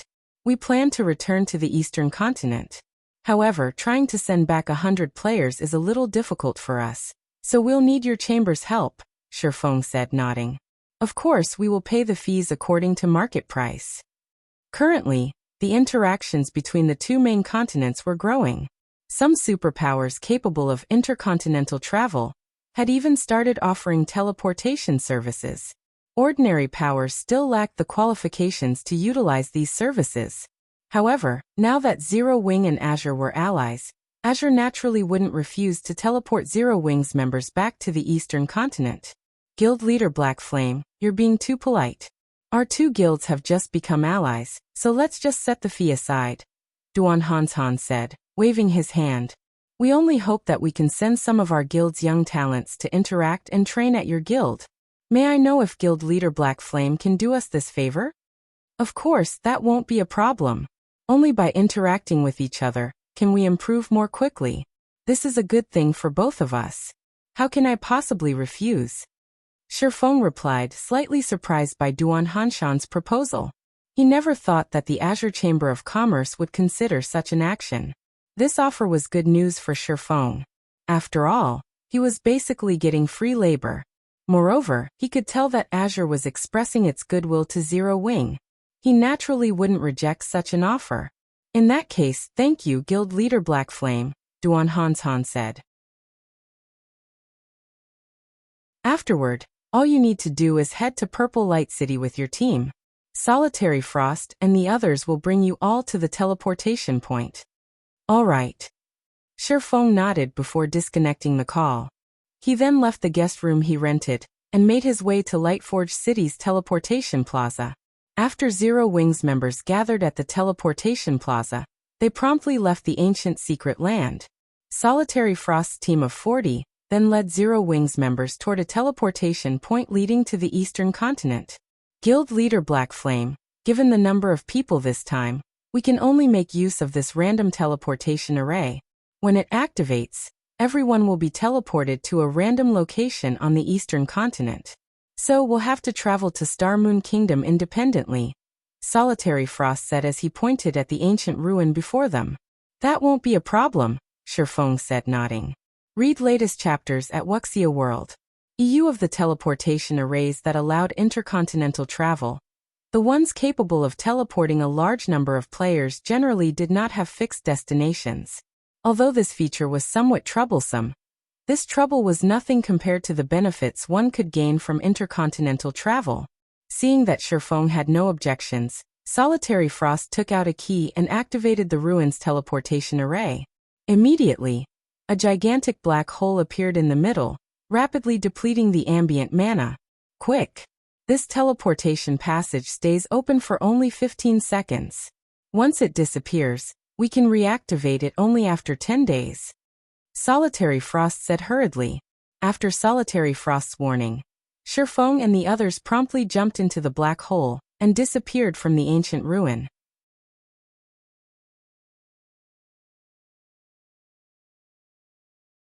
Chapter 2652, Eastern Continent God's Domain, Eastern Continent. In a vast desert, a black hole with a 6-meter radius suddenly appeared. All mana within a 50-yard radius promptly surged toward it as if summoned. In the blink of an eye, the area around the black hole became a manaless area that players could not survive in. At the same time as this manaless area formed, a figure emerged from the black hole and landed on the sandy ground. Although the vicinity was devoid of mana, the body of this figure was actually wrapped in a dense layer of mana and remained utterly unaffected by the harsh environment. I'm finally out. Feng stared in disgust at the gradually dissipating black hole. That ancient ruin's random teleportation array is simply a scam.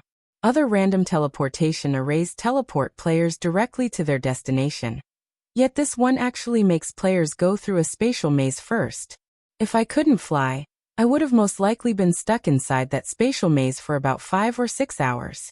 He had used random teleportation arrays in God's Domain before, but this was definitely the first time he had come across such a bizarre random teleportation array. Entering the black hole on the western continent transported him into a gigantic spatial maze, and he had to search for the exit himself. However, that still wasn't the worst part. What was worse were the many void creatures inside the maze. Fortunately, these void creatures were only around level 120, and the majority of them were at the Great Lord standard only. Moreover, he possessed Gale Domain, which granted him the ability to fly, so he was able to easily shake off the monsters chasing after him and search for the exit quickly. After inwardly grumbling a little, Feng took out a return scroll for White River City. He wanted to take a look at White River City's condition immediately. However, when Feng unfurled the return scroll and started activating it, the sound of a system notification immediately entered his ears. System, a strange energy is sealing this area. All forms of teleportation cannot be used here. I can't teleport here? Feng frowned upon seeing this notification. Was I unlucky and got teleported to a forbidden land? In God's Domain, aside from some special locations, forbidden lands were the only places that prohibited the use of return scrolls. Meanwhile, the chances of a random teleportation array sending players into special locations were zero, because such locations had to be entered using specific methods. As for forbidden lands, they only prevented players from teleporting out of them and not into them. It seems I have no choice but to fly out of this place. Having no better option, Faux stored his return scroll and took out the Thunder Eagle summoning flute. However, a second after he tried to summon the Thunder Eagle, he was dumbfounded once more. System. A strange energy is sealing this area. Flying mounts cannot be used. What is this place? It actually prohibits the use of flying mounts. Faux was truly stunned when he saw this system notification. As far as he remembered, forbidden lands generally did not prohibit the use of flying mounts. Those that did were usually level 150 plus forbidden lands. Even with his current self, he would not dare set foot into such high-level forbidden lands. The main reason for this wasn't him lacking levels, but the possibility of Tier 5 world bosses spawning in level 150 plus forbidden lands. Against a Tier 5 world boss, even a player of his caliber would be no different from an ant. While Faux was grappling with this headache, a weak ripple of mana came from far away. He turned reflexively to look at its source, but the only thing he could make out was a bunch of ant-like figures fighting in the distance. By his estimates, those figures should be more than 1,500 yards away. What's going on? Faux was stupefied by this situation. For Tier 3 players, 1,500 yards was already the very limit of their visual range. At such a great distance, unless the other side was using large-scale destruction spells influencing a radius of several hundred yards, he shouldn't be able to sense any mana fluctuations from his position. However, such spells were definitely beyond the capabilities of Tier 3 magical class players. And from what he could see, the figures in question weren't using spells of such scale and power either. Is this an effect of having Tier 4 concentration? After giving the matter some thought, Faux could think of only this explanation for this situation. This discovery astonished him. No wonder I was never able to escape Tier 4 players once I got discovered. A perception range of 1,500 yards. This perception range was already on superhuman levels. The perception range Tier 3 players possess couldn't even come close. Previously, no magical battles had taken place in his vicinity after his concentration had reached the Tier 4 standard. Moreover, he had been in a mana-rich environment, so he didn't sense any particular changes to his perception of mana. However, now that he had arrived in a place with very thin mana, he became extraordinarily sensitive to the changes in mana. Nonetheless, Faux did not dwell on the matter. With quick steps, he made his way toward the origin of the mana fluctuations since he could sense that the cause of these mana fluctuations were players. With the system map inaccessible, he couldn't tell where he was right now.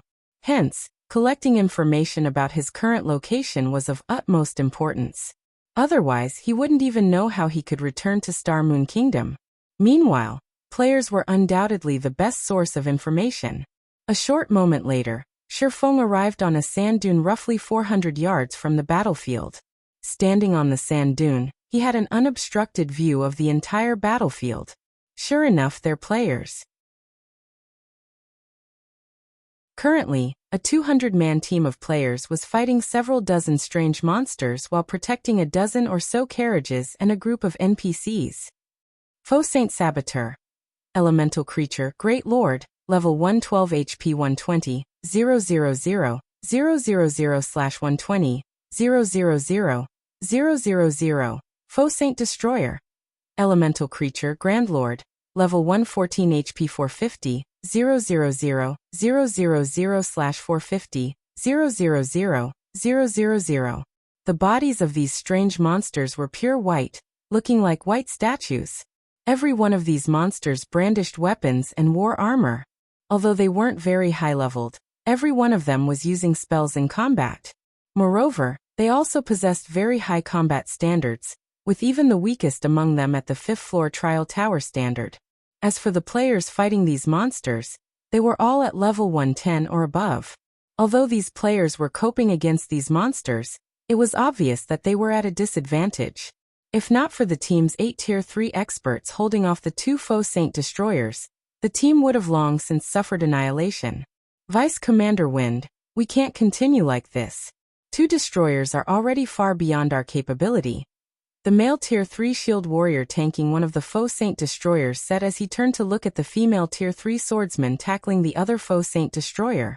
The female swordsman in question was clad in crimson armor and wielded 2 swords. By relying on her profound footwork, she managed to evade the Faux Saint destroyer's spells one after another. Occasionally, she also landed an attack on the Grand Lord and dealt some damage. From her performance, it was clear that she was at the Flowing Water Realm standard. After putting some distance between herself and the Faux Saint destroyer before her, the female swordsman replied, "I know. I've already contacted the commander for reinforcements, but the commander's team is still some distance away. They'll need around 2 hours to reach us." 2 hours?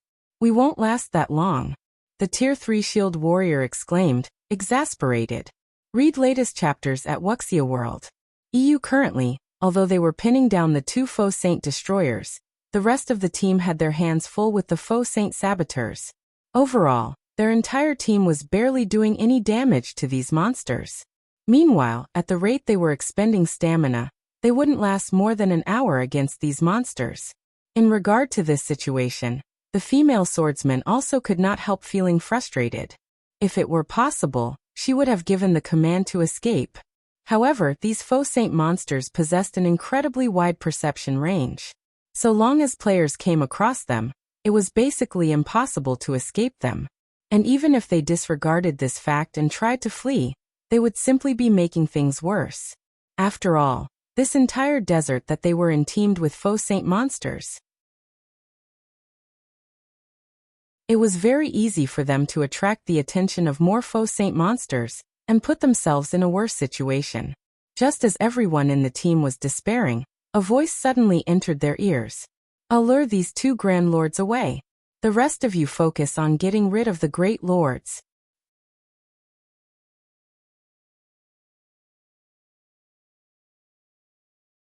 Chapter 2653. Repelling Faux Saints. Upon hearing this voice, the merchant fleet's 200 players promptly turned to look toward its origin. What entered their sight was a cloaked swordsman carrying 2 longswords, who was rapidly closing in on their position, his speed surpassing even that of Tier 3 assassins. So fast. Solid Wind, the female swordsman, was surprised when she saw this swift figure. She never thought that they would actually come across other expert players in this desert.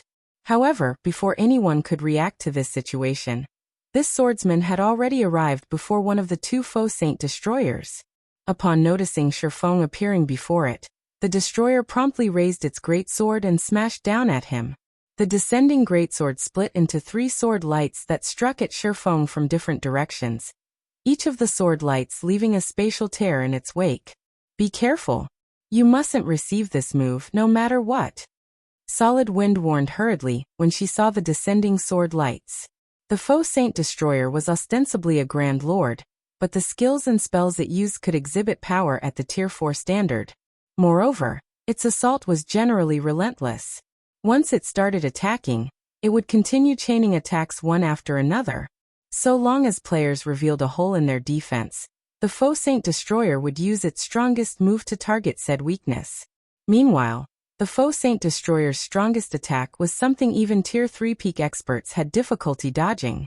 A hit from this move would instantly kill even a Tier 3 metric tons. However, when Faux went up against the Faux Saint destroyer's attack, he actually showed no intention of dodging. Instead, he unsheathed the pitch-black longsword hanging at his waist and took the initiative to meet the attack. Did he not hear Vice Commander Solid Wind's warning? The Tier 3 shield warrior who was tanking the other Faux Saint destroyer was startled when he saw Feng's actions. In regard to this situation, the other Tier 3 experts on the team also could not help shaking their heads and sighing. Even their commander, who was their adventurer team's strongest expert, would not dare receive this move directly, choosing to dodge it instead, before launching a counterattack. After all, so long as one clashed with this move, holes would inevitably appear in one's defense. If that happened, even 2 or 3 healers would not be enough to keep one alive. Although everyone present wished to help Sherfong, the Faux Saint Destroyer's attack was simply too fast. Nobody would make it in time. Damn it. Solid Wind gnashed her teeth when she saw this scene. They had just gained the help of a Tier 3 expert. While having an extra Tier 3 expert might not change the overall situation, it would increase the team's combat power and let them survive longer. With the swordsman's help, they might even be able to hold out until their commander's team arrived. Now, however, boom. The loud clash of metal against metal thundered. At the same time, a frightening shockwave swept into the surroundings, creating a miniature sandstorm around its epicenter. However, contrary to everyone's expectations, they did not see the swordsman's figure flying out of the sandstorm. Instead, the situation inside the sandstorm became strangely calm after the initial collision. When the sand settled, what entered everyone's eyes was the scene of Sherfong standing there quietly, his pitch-black longsword pushing against the Faux Saint Destroyer's silvery-white greatsword. At this moment, not only was Sherfong unharmed, but he was still in his original position. He blocked it. How is that possible? Everyone's eyes nearly fell out of their sockets when they saw Sherfong unscathed and in place. The move the Faux Saint Destroyer just used carried power at the Tier 4 standard. Even a Tier 3 metric tons would stumble several steps backward when receiving this attack with their shield. However, far from making Sherfong stumble, the Faux Saint Destroyer's greatsword actually failed to budge his longsword by even an inch. It was as if the Destroyer's greatsword had just smashed into an impenetrable wall. The most frightening thing about all of this was that Sherfong had used only one hand to stop the Faux Saint Destroyer's attack. How high is his strength? After seeing this astonishing scene, Solid Wind paid closer attention to Sherfong. Even her commander, who was fully geared in top-tier dark gold equipment and wielded an epic weapon, would not dare receive a Faux Saint Destroyer's attack directly. Yet Sherfong blocked the attack so casually. This was simply unbelievable. However, before anyone could react to the situation, Sherfong swung the abyssal blade once more and sent a perfect crescent cutting at the Faux Saint Destroyer before him. Failing to defend itself in time, the destroyer took the hit and stumbled 5 steps back. At the same time, a damage exceeding -300,000 appeared above its head. The damage from Sherfang's attack was more than 5 times higher than what Solid Wind and the others managed to cause. Immediately afterward, Sherfong sent a crescent arc flying at the other Faux Saint Destroyer. This time, though, the targeted destroyer reacted in time, interposing its greatsword. Pung. The instant the crescent arc came into contact with the greatsword, the impact lifted the targeted Faux Saint Destroyer slightly off the ground and sent it flying 5 yards back. By the time the Faux Saint Destroyer managed to stabilize its body, silence filled the entire battlefield as the 200 players guarding the merchant fleet gaped in shock at the scene that had just taken place. Strong. Sherfong was simply too strong. The 2 Faux Saint Destroyers alone were more than capable of annihilating their 200-man team. Yet Sherfong had suppressed both of them with just 2 casual moves. He was absolutely inhuman. Leave these 2 Faux Saint Destroyers to me. The rest of you quickly take care of those saboteurs. Sherfong shouted when he saw that everyone was staring at him in a daze. Got it. Upon hearing Sherfang's reminder, everyone promptly snapped out of their daze and resumed fighting the Faux Saint saboteurs without hesitation. In less than an hour, because of Sherfong pinning down the 2 Faux Saint Destroyers, the team was able to finish off 70% of the Faux Saint saboteurs present. After seeing that the tide of the battle was turning against them, the 2 Faux Saint Destroyers actually quit the field without hesitation. As for the surviving Faux Saint saboteurs, they similarly scattered and fled as well. They're escaping? What are these monsters? Sherfong was surprised to see the Faux Saint monsters fleeing. He had seen monsters abandon fights before. However, those monsters would generally turn tail only when their HPs had fallen to a critical level. On the other hand, the Faux Saint monsters that fled still had most of their HP. The 2 Faux Saint Destroyers in particular were basically still at full HP. Read latest chapters at Wuxia World. We don't know what exactly these Faux Saint monsters are. We only know that they came from Starmoon Kingdom's side. Moreover, every one of them possesses extremely high intellect. So long as they see that they have no chance of winning, they will scatter and flee immediately.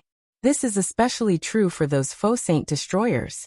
Even now, we haven't heard of any team killing one. Solid Wind explained when she saw the confusion on Shifeng's face. They came from Star Moon Kingdom? Solid Wind's words surprised Shifeng. Curious, he asked, Vice Commander Wind, could we be very close to Star Moon Kingdom? As far as he knew, there were no maps close to Star Moon Kingdom that prohibited the use of teleportation, flying mounts, and the system map. Once we cross this desert area, which is in the Orc Empire, we'll arrive at Star Moon Kingdom's fallen border, Solid Wind said as she eyed Shifeng strangely. After all, this information was common knowledge already. The Orc Empire? Star Moon Kingdom's fallen border? Shifeng grew even more confused at Solid Wind's words. Wasn't it the Purple Thorns Kingdom that has fallen?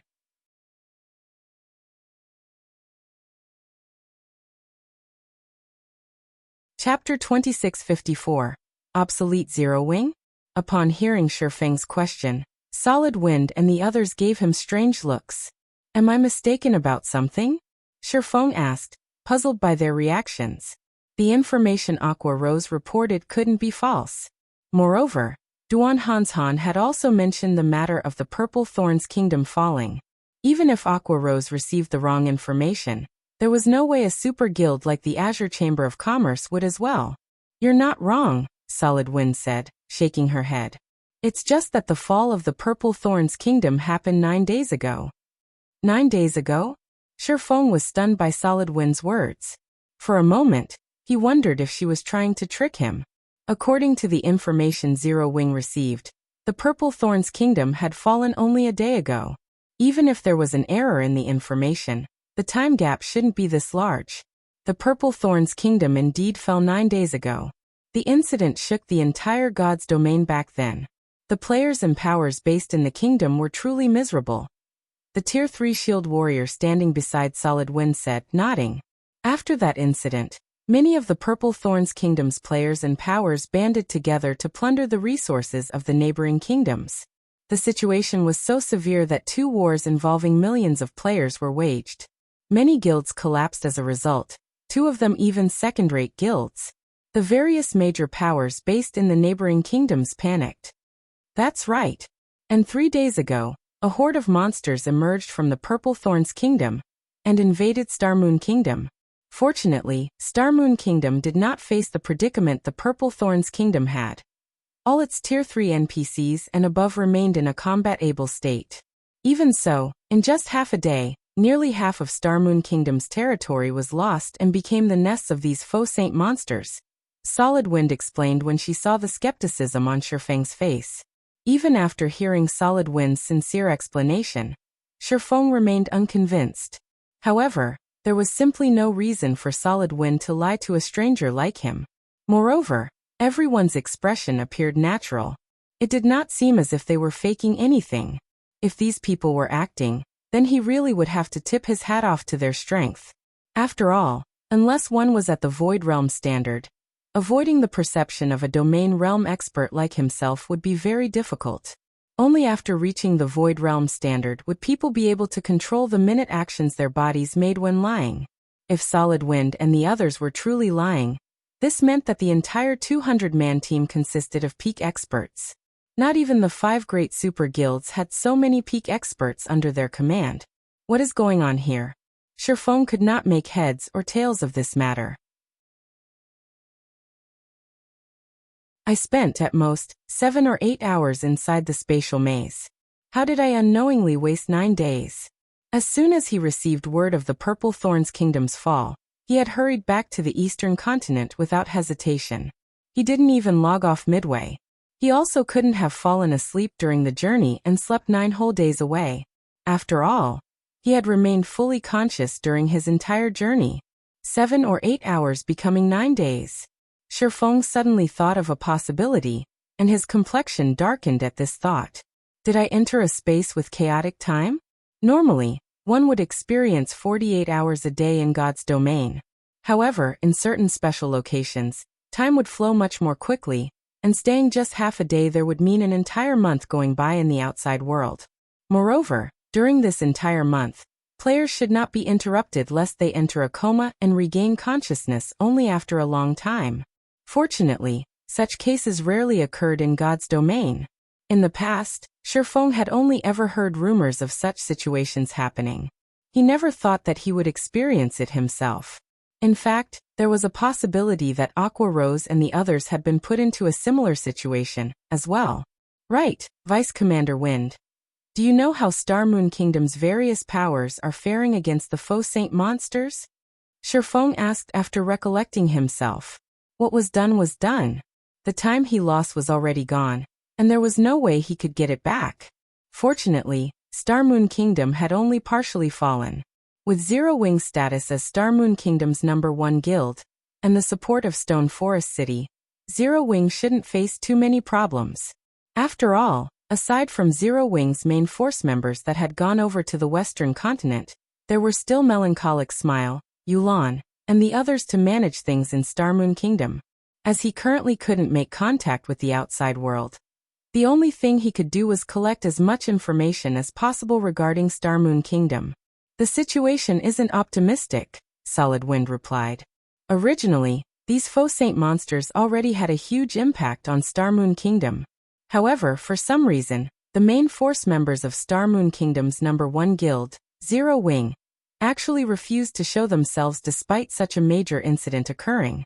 Fortunately, some of Zero Wing's partners operating in Stone Forest City came to help fight these Faux Saint monsters, allowing Zero Wing to stabilize the situation in Star Moon Kingdom, albeit just barely.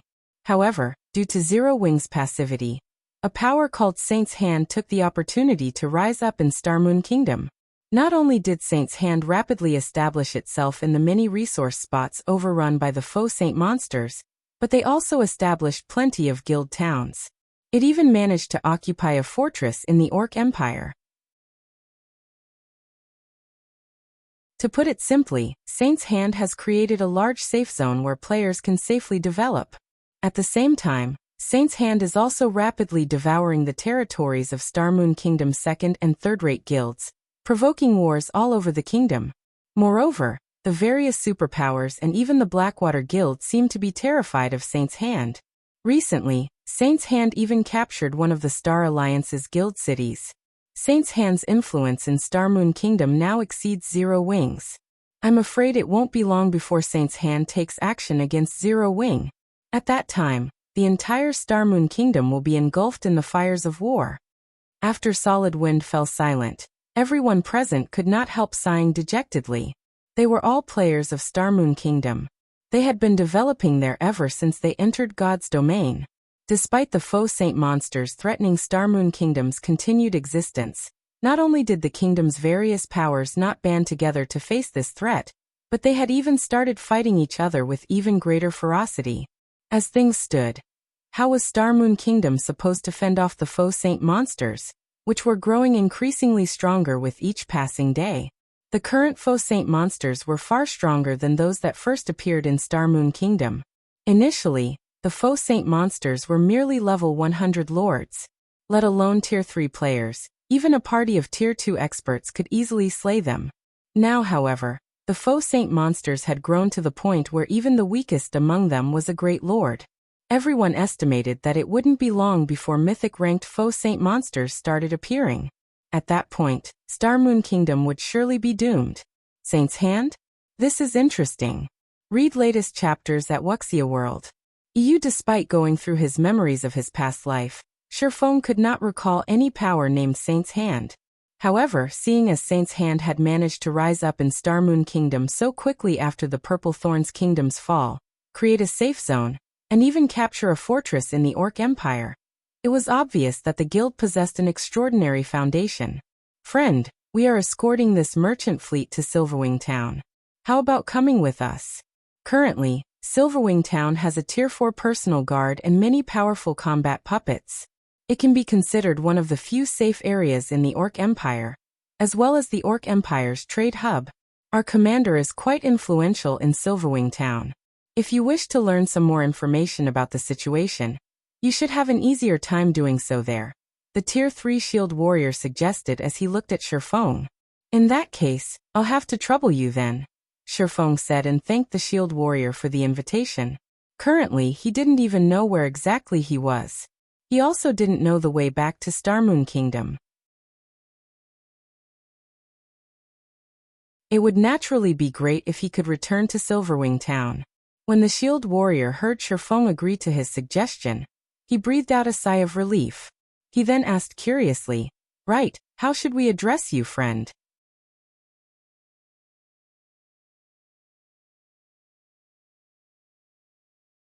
Chapter 2655. Birth of a Mythic. Upon hearing the Tier 3 shield warrior's words, Solid Wind turned to Feng with an embarrassed expression. Previously, she had been focused on fighting, so she had forgotten to ask for Feng's name. In fact, she had even forgotten to thank Feng for his help. Fortunately, the shield warrior, Crazed Bull, had taken the initiative to ask.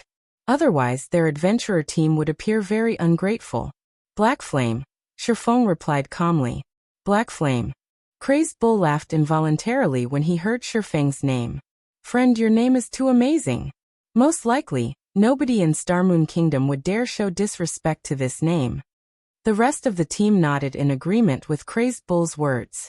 At this point in time, there was nobody unaware of the name of Zero Wings Guild leader, let alone the Star Alliance, a first-rate guild operating in Starmoon Kingdom. Even the various superpowers had to show respect to Zero Wing now. All the players in Starmoon Kingdom knew of Black Flame's existence. However, no matter how they looked at Feng's cloaked figure, he didn't match the legendary Black Flame they knew of. They also didn't think that the guild leader of Zero Wing would come to this godforsaken place that was infested with faux saint monsters. Alright, it's just a form of address. Since he doesn't want to reveal his name, there's no need for us to pry into the matter, Solid Wind whispered through the team chat when she saw her teammates poking fun at Feng. At Solid Wind's admonishment, everyone promptly nodded and dropped the topic. After all, it was all thanks to Feng that they survived. Since Feng wished to conceal his identity, they naturally wouldn't try to delve into the matter. We still haven't thanked you for your help just now, Brother Black Flame. In the future, if you come across any trouble in the Orc Empire or Starmoon Kingdom, please feel free to seek us out. Our blood-packed adventurer team might not be comparable to large guilds, but we are more than capable of settling small problems, Solid Wind said in gratitude as she approached Feng. That's right. We might not be some famous top adventurer team, but we are still one of the top 20 adventurer teams operating in the Orc Empire. If you come across some wandering dark players, so long as you mention the name Bloodpact, those dark players will generally show some respect and take a step back, Crazed Bull said confidently. Alright, Feng said nodding. At the same time, a bitter smile formed beneath the hood of his cloak when he saw that Solid Wind and her team did not believe him. Let's get back on the carriages and continue on our way. Once night arrives, not only will those faux saint monsters grow more active, but Saint's Hands members will also ambush the players operating around Silverwing Town. With the little manpower we have, we definitely won't be able to defend all the merchandise, Solid Wind said as she pointed at the nearby merchant fleet. Everyone then boarded the carriages of the merchant fleet, not daring to waste any more time in this place. Vice Commander Wind, since the faux saint monsters are more active at night, aren't Saint's Hands members afraid of getting assaulted by them? Feng asked curiously after getting onto the leading carriage. Since Saint's Heart was trying to expand its influence in Starmoon Kingdom, clashing with Zero Wing was inevitable. Hence, he wasn't surprised that Saint's Heart was targeting the players operating around Zero Wing's territories. However, the faux saint monster's strength was no trivial matter, either. It would be extremely foolish for Saint's Hand to take action in Silverwing Town's vicinity during the faux saint monster's peak period. We found this situation very strange as well. However, it seems that Saint's Hand has developed a special tool. And when players wear this special tool, so long as they do not attack those faux saint monsters, then those faux saint monsters won't attack them, either. With this tool, Saint's Heart's members can coordinate their movements with the faux saint monsters in targeting Silverwing Town. Recently, their assaults have become stronger. By the looks of it, Saint's Hand wants to capture Silverwing Town as soon as possible, Solid Wind said. However, for independent players like ourselves, We really don't wish to see Silverwing Town fall.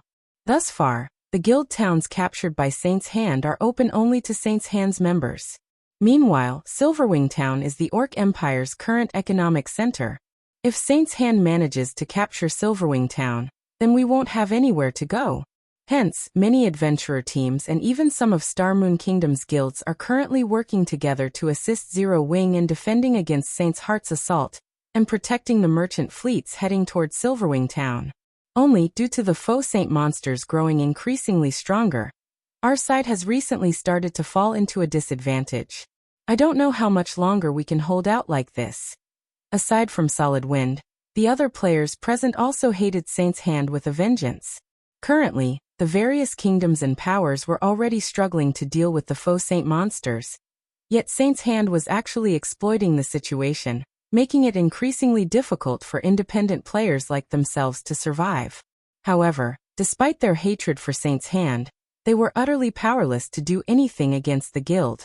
In fact, even the various superpowers did not dare to oppose Saint's Hand, and could only watch from the sidelines. From the conversations with Solid Wind and the others, Sherfone gradually understood Star Moon Kingdom's current situation. Although Star Moon Kingdom had already lost close to half of its territory, not a single main city-ranked NPC city had fallen. Even so, the situation did not look too good for the kingdom. This was because the Faux Saint monsters were growing increasingly stronger, which in turn prompted a large number of players to emigrate from the kingdom. At this point, White River City, which originally had a player population exceeding 10 million, now had a population of less than 4 million. The other NPC cities in the kingdom were in an even worse state. Meanwhile, the drastic decrease in player population had also caused Star Moon Kingdom's economy to contract, forcing many powers to leave the kingdom in search of greener pastures. To make matters worse, the departure of Star Moon Kingdom's major powers opened up opportunities for the various dark powers to rise up. The kingdom's dark powers had already developed to a point where normal players might lose their lives as soon as they left the protection of an NPC town or city. Overall, the situation in Star Moon Kingdom could be summed up with a single word: chaos. Most importantly, with the Faux Saint monsters growing increasingly stronger, everyone could already foresee the day when Star Moon Kingdom's main city-ranked NPC cities fell. At that time, the entire kingdom would collapse, and only those that joined Saint's Hand could avoid getting devoured by the Faux Saint monsters in the kingdom. As the merchant fleet continuously advanced, before anyone realized it, they had already arrived in a desert woodland close to Silverwing Town. Currently, at least 20 merchant fleets could be seen advancing towards Silverwing Town under the escort of players. From this, one could easily see how prosperous the current Silverwing Town was. Moreover, aside from the escorting adventurer teams, there was also an army of 10,000 players, belonging to the various large guilds, patrolling the vicinity of Silverwing Town. We're finally safe. Solid Wind breathed out a sigh of relief when she saw this guild army. The sky was already darkening. The Faux Saint monsters they had to face at this time were no laughing matter, not to mention the threat of Saint's Hand's experts.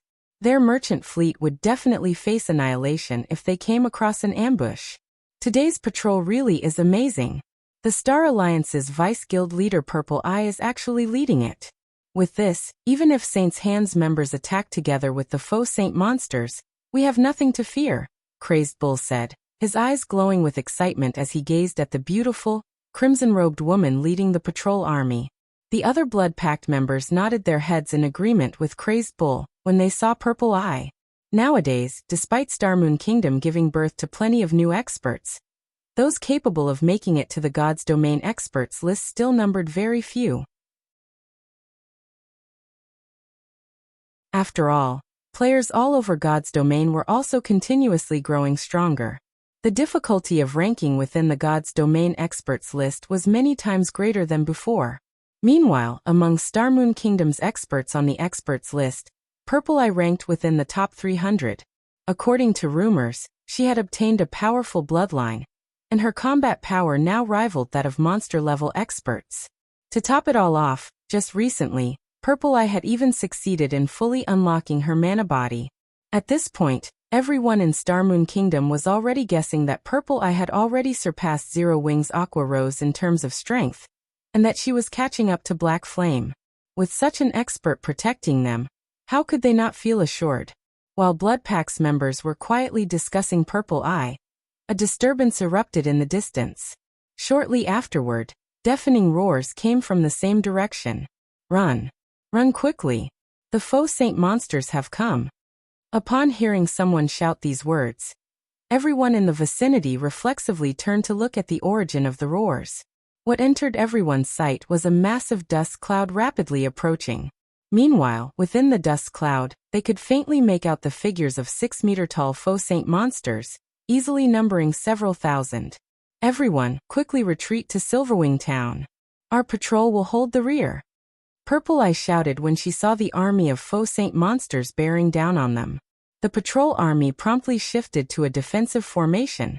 From how calmly the patrol army's members reacted even after seeing the approach of several thousand Faux Saint monsters, it was obvious that they were all experienced experts. However, when the Faux Saint monsters arrived within 500 yards, the expressions of the patrol army's members changed. Not good. There's a mythic-ranked Faux Saint monster. Among the Faux Saint monsters present, even the Faux Saint destroyers were only 7 meters tall. However, to everyone's surprise, a 12-meter-tall figure was running amidst the monster army. The intense pressure this 12-meter-tall Faux Saint monster exuded was so powerful that even level 112, Tier 2 experts felt stifled. The Grand Lord-ranked Faux Saint destroyers were already incredibly difficult to deal with for Tier 3 experts. In fact, even peak experts had died when fighting against a Faux Saint destroyer. Nobody dared imagine how powerful a Faux Saint monster would become after reaching the mythic rank. Not to mention, aside from the mythic-ranked Faux Saint monster, the monster army also had several hundred Faux Saint destroyers and several thousand Faux Saint saboteurs. How is this possible? How can a mythic-ranked Faux Saint monster appear so quickly? Solid Wind was stunned when she saw the gigantic Faux Saint monster. We're doomed. We're really doomed this time.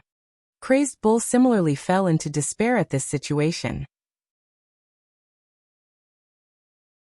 When facing an army of Grand Lord-ranked Faux Saint destroyers, players like themselves could still band together to fend off the monsters. However, now that mythic-ranked Faux Saint monsters had started appearing in the Faux Saint armies, it was only a matter of time before Silverwing Town perished. After all, even now, nobody had managed to kill a Faux Saint destroyer. Needless to say, killing the mythic-ranked Faux Saint Devourer would be even more impossible. Moreover, these Faux Saint monsters would only grow increasingly stronger as time passed. Players like themselves were helpless to stop these monsters. Read latest chapters at Wuxia World. EU. Before anyone could properly react to the appearance of a mythic-ranked Faux Saint monster, the Faux Saint army had already started clashing with the patrol army. Against a mythic-ranked Faux Saint Devourer, even the defense of Tier 3 MTs was no different from paper. Executing a horizontal swipe with its spear, the Faux Saint Devourer easily sent the Tier 3 MTS in its path flying, the MTs losing HP rapidly. Even when Purple Eye, a level 114, Tier 3 Elementalist, used a Tier 3 curse against the Faux Saint Destroyer, the mythic monster not only blocked the attack without any difficulty, but even managed to turn the force of the attack to its advantage, propelling itself toward Purple Eye at lightning speed. If not for her quick reaction, activating a life-saving skill in time, she would have been instantly killed. Brother Black Flame, let's hurry up and leave. The patrol army won't hold out for very long. Crazed Bull urged anxiously when he saw Sherfone jumping off the carriage. If even an expert of Purple Eye's caliber was at an absolute disadvantage, the Faux Saint army would eventually break through the patrol army's defensive line. You're tuning in to the Limei's Wuxia Whispers YouTube channel. We're so grateful for your support, and don't forget to subscribe to join us on this incredible journey through captivating stories. Your generosity through donations truly makes a world of difference, as it's the primary source of revenue that allows me to expand and enhance this channel for you. Thank you from the bottom of my heart for being a part of this adventure.